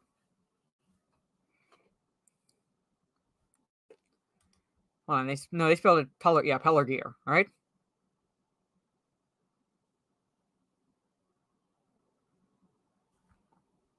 Okay, now, I'm going to stop sharing my screen, okay? Because that is an actual settlement. But look at the year it was founded. Look at the year it was created. I'm going to bring this site up. Okay? Fucking ad. Alright? Okay? Great Port of Gondor. Gondor, remember that? When the Numenorians had to fucking leave because Iluvatar was laying waste to their fucking island? Founded 2350. During the years of Numenor's moral decline, it became the chief haven of the faithful as they migrated to escape the persecution they faced from the king's men. When Numenor fell, the force of the storm changed the coastline, and where Pelargir had been fairly close to the sea, from then on, it was almost 50 miles upstream. The city subsequently became the principal port of the newly founded Kingdom of Gondor.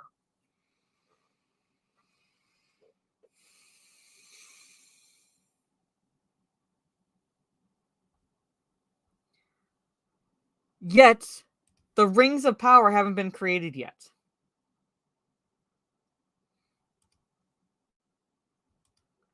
Thank you, Mudcrab. So they're name dropping. Yeah, but they're I'm saying, like, that's the name, right? But they're calling it a settlement. They're calling it a colony. They're calling it a colony. And it's a settlement that wasn't built until 2350 by the faithful, when Numenor was on its decline. Well after Sauron had revealed himself with the One Ring, pretty much, in 1600, and subsequent manipulation of Ar-Pharazôn. Yeah, but Pharazôn said there were no colonies.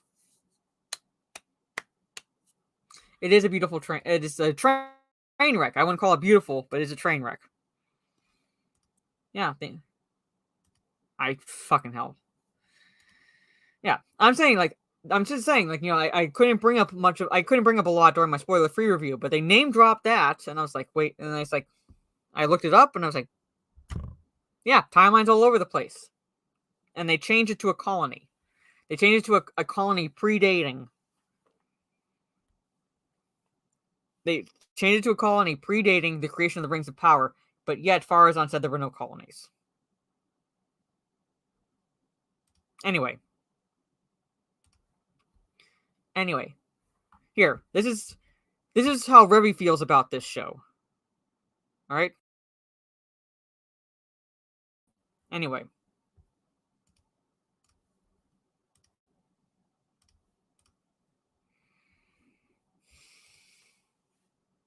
Time travel will fix this, yeah.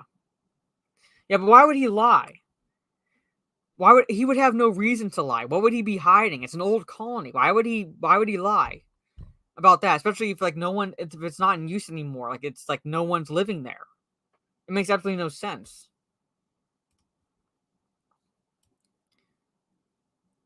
A fresh start. Yeah, fucking hell. Yeah. Oh, look, they give lovey faces to each other. Anyway. Okay. I'm looking at him. He looks like he's dying. All right, in this scene. He looks like he's fucking dying. Okay? Look at that wound. It looks, I guess it's stitched up. I can't fucking tell. But look at that wound. And look at his face. This man is not fit to walk. Alright? He's not fit to walk. At the very most, he should be suffering from internal bleeding, in which case he would be fucking dying. As Argosol pointed out, he should be dying. It's only a flesh wound. Yes. Good thing he didn't get another arrow through his shoulder, yeah. Man of sepsis, yeah. Right? Look at this. Literally king for a day, and he's on, like, should be on his deathbed. Look at that wound. He should be on his deathbed. Yeah, I know, yeah, like, I would not be surprised if he actually is Sauron. But still, again, goes against everything that Tolkien wrote. But anyway. Okay. Found him on the road found him on the road. Another mirror scene. Okay, yes, I know in the book it's not Arwen who takes Frodo to Rivendell. It's Glorfindel that's in that scene. And even then, he just puts Frodo on his horse and slaps the horse's rear end and just sends Frodo to Rivendell.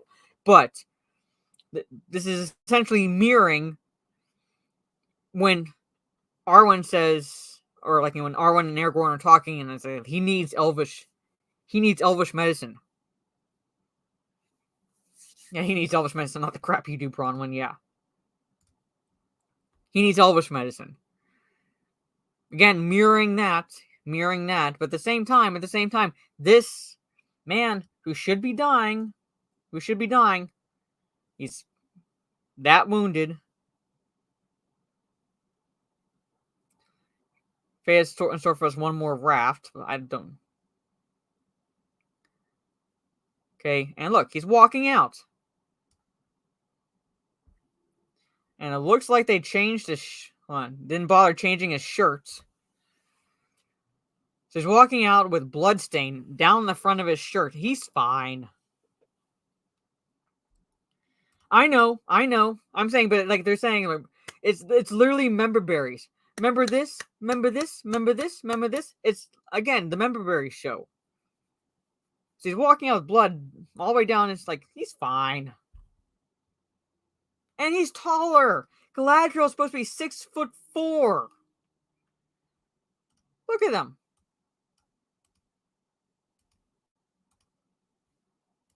She looks like a kid. A daughter walking next to her dad.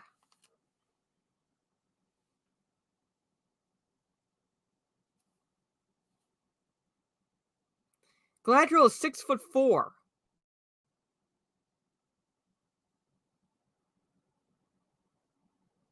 Well, regardless, she's over 6 feet. Yeah, Arxol's like around 6'4", but she's over 6 feet. Look how short she is there. I don't... To show you that he's a king for some fucking reason, Jules. She's a fucking midget. Like, she's taller than me by 1 inch, essentially, but still. Galadriel is tall. She's described as Amazonian because of her height, essentially. She's not short. And Sauron's pretty fucking tall himself. And he disguised himself as an elf, which would make sense that he would be tall. Also there. Yeah, she's about 5'3". She's an inch taller than me, pretty much.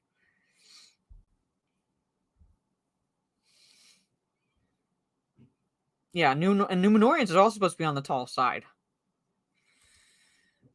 They're setting it up pretty much that at least there's sexual tension between them. Which, if he ends up being Sauron, that'll be like, fuck. Anyway.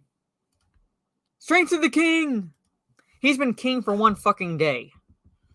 And even then, he could be lying to these people. He could be lying. He could have that, like, the mark that he has on that pouch or whatever it is he's carrying. He could have stolen that off the actual king and be lying to these people.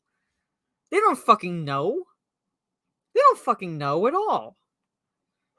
But he says, yeah, I'm the king. And they believe him.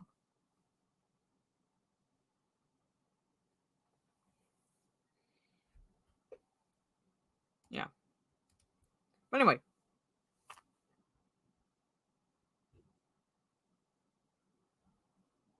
Yeah, that's not supposed to rhyme, damn it, yeah. Having her dagger as a weapon, because she gives a kid who has not had any experience whatsoever wielding a weapon a sword that can kill someone. Good job. Anyway. Alright, strength to the king! Strength to the king. This is supposed to be inspirational. Yeah, he's able to get on he's wounded, has a mortal wound, and he's able to get on a horse. How did he not rip whatever stitches are there? I have no fucking clue. But he gets on a horse.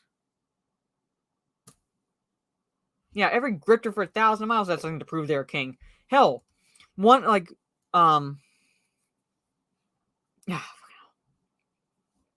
Romani. Gypsies, pretty much.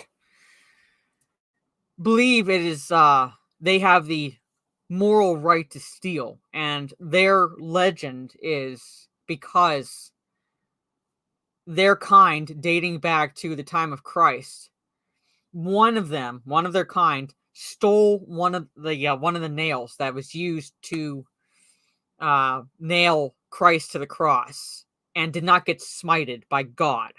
So because of that, it was passed down generation to generation among the gypsies that they had the moral right to steal. So for fuck all we know, he's a gypsy who stole something off the actual king and is just calling himself that because he wasn't smited. We don't know. We have no idea who Hellbrand is. We have no idea. Yeah, that's like what they tell. That's what they believe.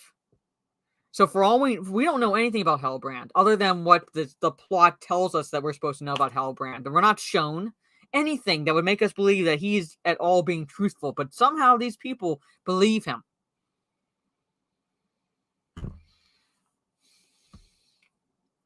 Yeah, he was trying to steal a seal that he could use to forge. So how do we know that that's his legitimate property?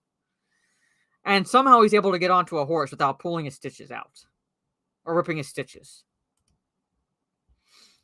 All right, so she tells this kid to keep the sword. Why? Because of reasons. All right. And she calls him soldier. All right. Yeah, he had a skirmish with orcs and had his ass handed to him. When nearly went on a suicide mission, but he's a soldier.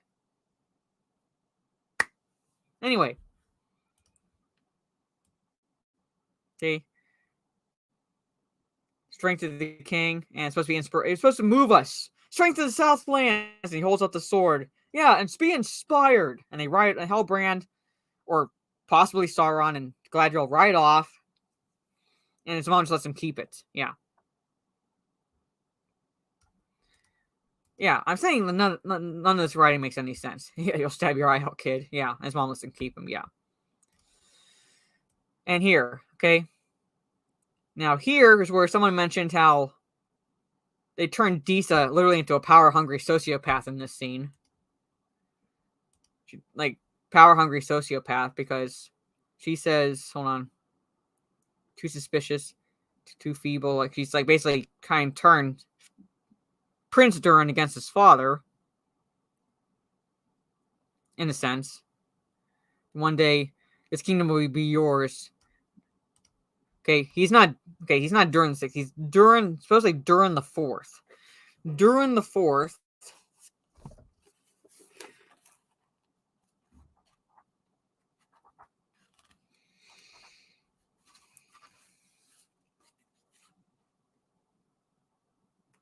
There is no Durin the 4th listed.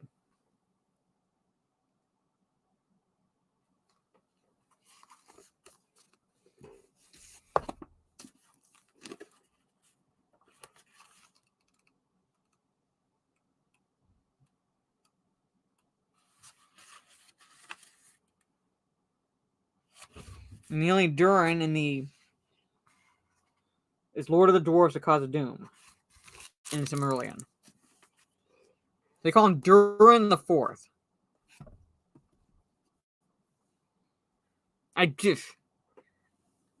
No, I think she says, hold on. She says, hold on. Hold on. I mean, I'll just like play it. One day this will be your kingdom. Durin the Fourth. That's a fourth. But there's no Durin the Fourth listed. There's a Durin the Sixth, Durin the Seventh, Durin the Third. And you know there's a 4, 5, and 6, but he's the fourth. But they basically turned her into a power hungry, like, she's power hungry now. Came out of fucking nowhere. Now she's power hungry. Yeah. She's the one who found Mithril, pretty much, because she sang to the stone. Anyway. We'll rule the mountain and all others before our time is done. Yeah. Power. She's basically power hungry sociopath in this scene.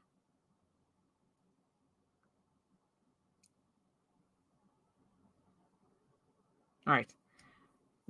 Be ready for more member berries, folks. Okay, so his father throws the leaf in to the mithril vein and says to seal it up. It floats down. Look at all that mithril. And then catches on fire. Why does it catch on fire?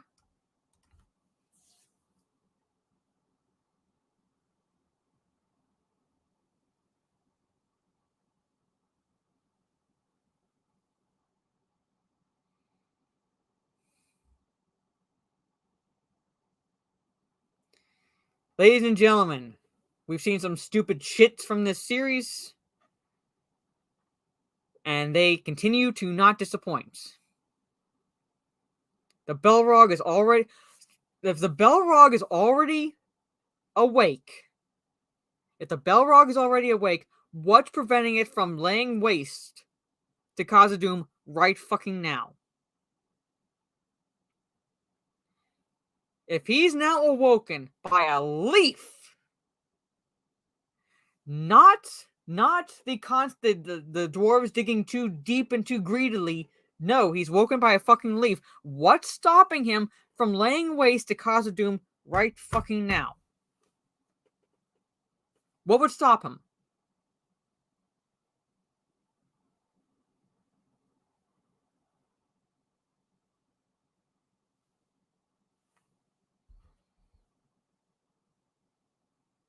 Yeah, pretty much, yeah. Saw piles of on Twitter saying they weren't on board for this show until they saw the Balrog. All it took was jangle the keys. Yeah, sound familiar? Yeah. Yeah, don't think too much about it. Look how cool it is. Yeah. Yeah. I saw that and it's like, okay, so basically what's preventing him from laying waste to this mountain? The whole point of the Balrog being open up, being Durin's Bane, was like, again, simplifying it, but the dwarves digging too deep. They were too greedy. They got too greedy and they started digging too deep. And became Durin's Bane. Yep, this sucks. This show sucks. But member berries, folks. And here, now we have the equivalent of the Han Solo moment from Disney's Solo Star Wars story with the naming of Mordor.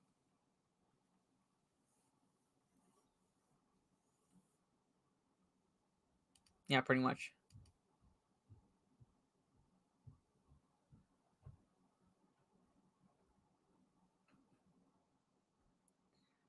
Maybe, I don't know. But anyway.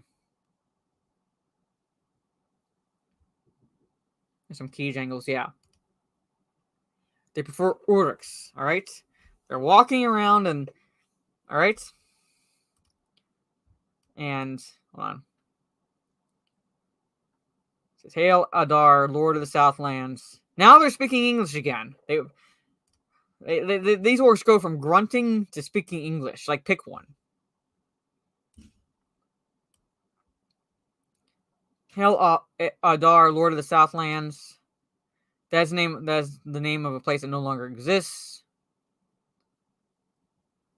So Waldregax. Hold on. What should we call it instead, Lord Father? What should we call it instead? Look at this. Dun dun dun.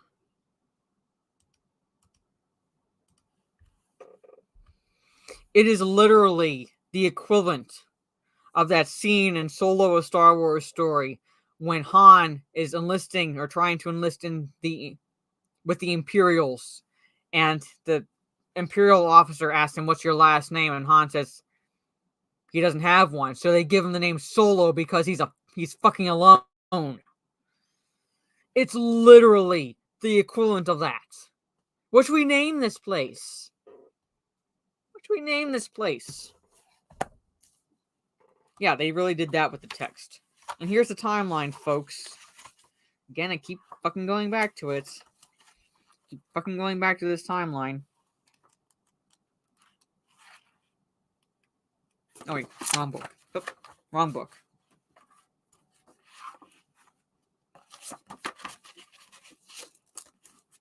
I keep going back to the fucking timeline.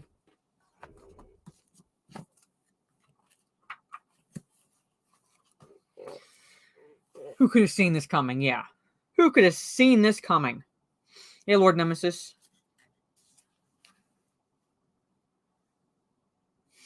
At least use that font. Year 1000. Sauron, alarmed by the growing power of the Númenóreans, chooses Mordor as a land to make into a stronghold. He begins the building of Barad-dûr.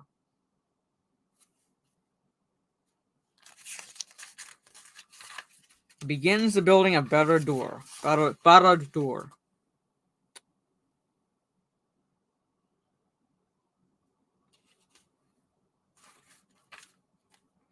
Year 1000 of the Second Age. 500 to 600 years before the Rings of Power are created and completed.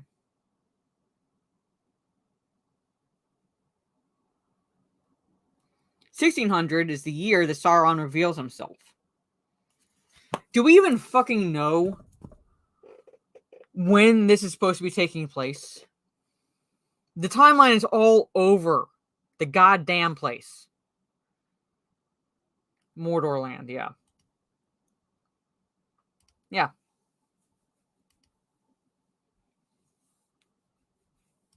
Yeah, pretty much. Don't worry, guys. That's mostly peaceful volcano eruption. Nothing to see here. Yeah. So this... we get the origin of Mordor, even though Mordor existed. Even though Mordor already existed.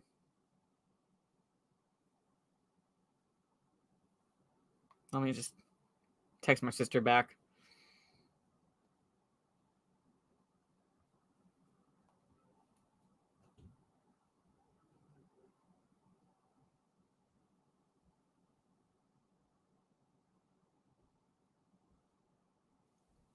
Anyway, there it is, folks.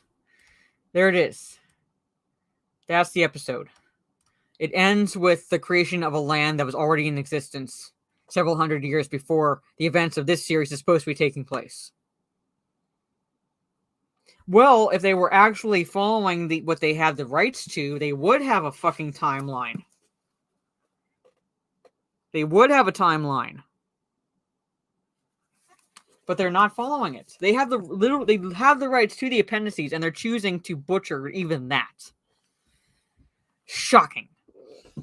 What do orcs eat? Well, they eat each other. They don't bury their dead. So the scene where I pointed out early on in the season when they like show reverence towards one of their dead kind, they would have fucking eaten him.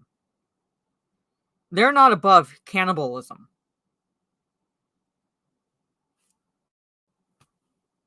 Yeah. Yeah. They didn't follow the lore about that. Showrunners understand Tolkien like Zoolander understands computers. Yeah.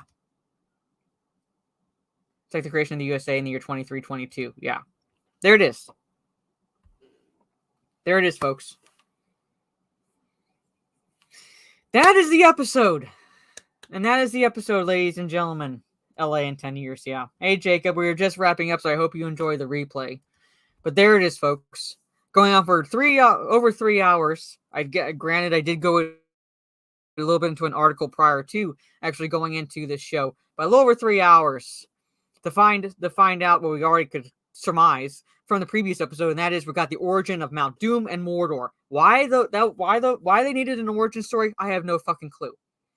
But there it is, all to build up the creation of Mordor that already existed. And yes, Talk Nerdy is on my channel tonight, so I have to jump off and find topics, essentially, to talk about. And create this stream event a little bit later on.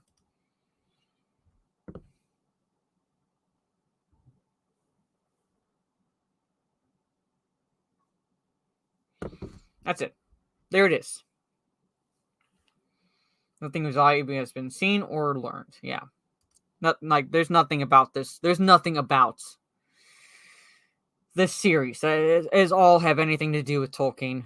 The writing is all over the place. The writing is inconsistent. The character development is non-existent.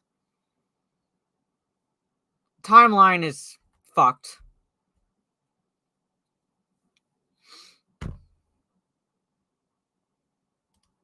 Because they're stupid, for one thing. I think Velma's actually Indian. I think Velma's supposed to be Indian because she's voiced by Mindy Kaling. I think she's supposed to be that.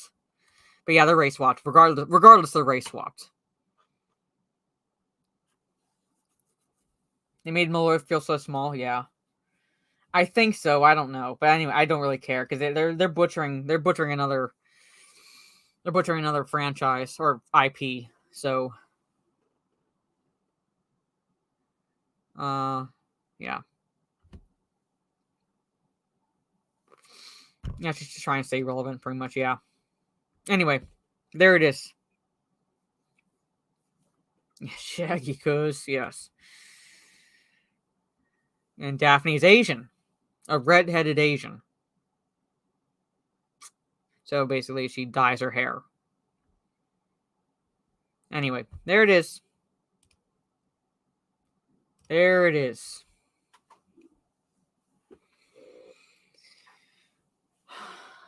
Oh, well, not much more I can say about this episode other than the only positive really thing I can say at this point is that it is the next to the last episode for this season, meaning like next week is the ultimate climax of the season. It's the end of the season, and so forth. One more episode, and then have a bit of a reprieve, before season 2 premieres, and they're already filming that shit. So yeah, I'm gonna go into lore streams after this at some point. But Gravy's not here. The ranting stream. All right. Could you get in touch with Lady Gravy? She doesn't follow me on Twitter, so I can't DM her. All right. I'll see if she's available, because I know she's been busy. But Gravy wanted to see some of my sketches. And I was going to show a few.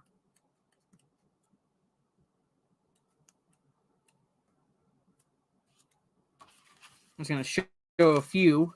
And like at least a little bit positive before I wrap this up. See what you all think. Right? So Trey will like this. It's one of the sketches I've done. Yeah, I know, she's very busy. It's one of the sketches I've done.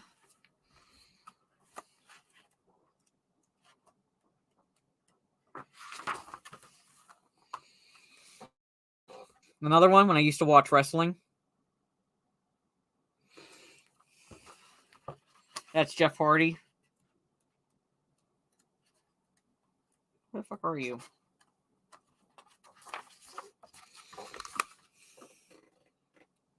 Kind of sketched. Not perfect, but Sarah Michelle Gellar. I'm not fucking drawing tulips, Stieg.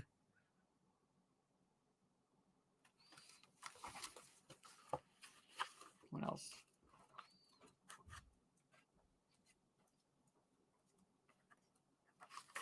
Oh, I gotta hide my name because I actually wrote my name on this one. But the Cyclops from the Seventh Voyage of Sinbad.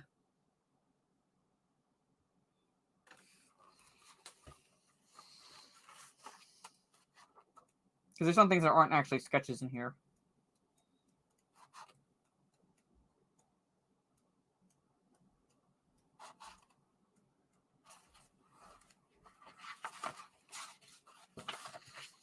This is when I was still into Star Wars, and I drew the cover of Attack of the Clones, or part of the cover.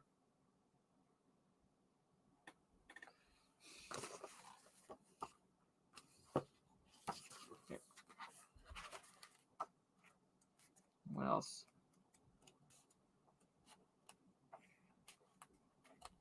Well, this is when I was drawing some Halloween stuff.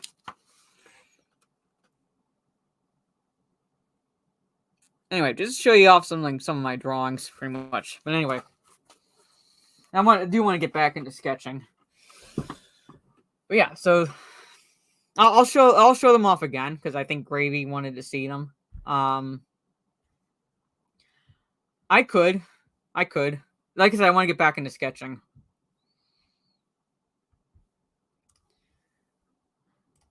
I would draw him with a knife sticking out of his back. Anyway, so well, in that one, the one I showed no, and the one I showed no, he's not in Seventh Voyage of Sinbad.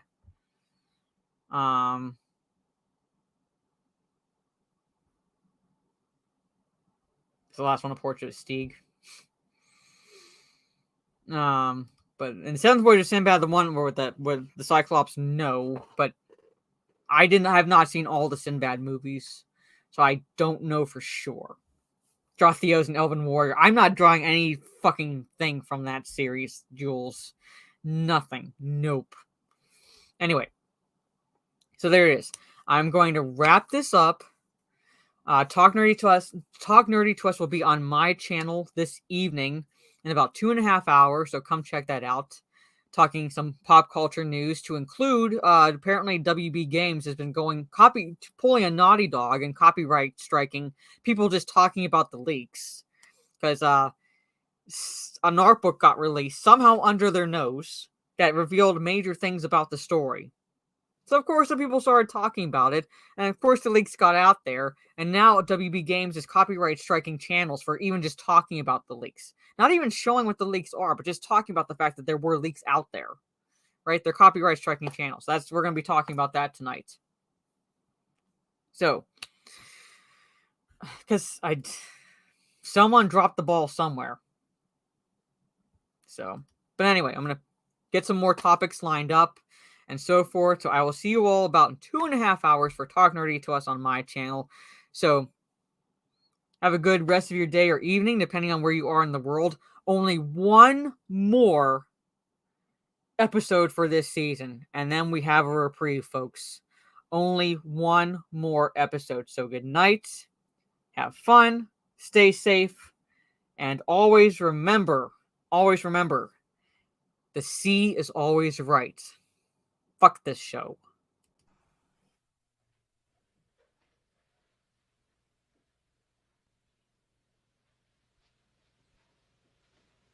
You're still here? It's over. Go home.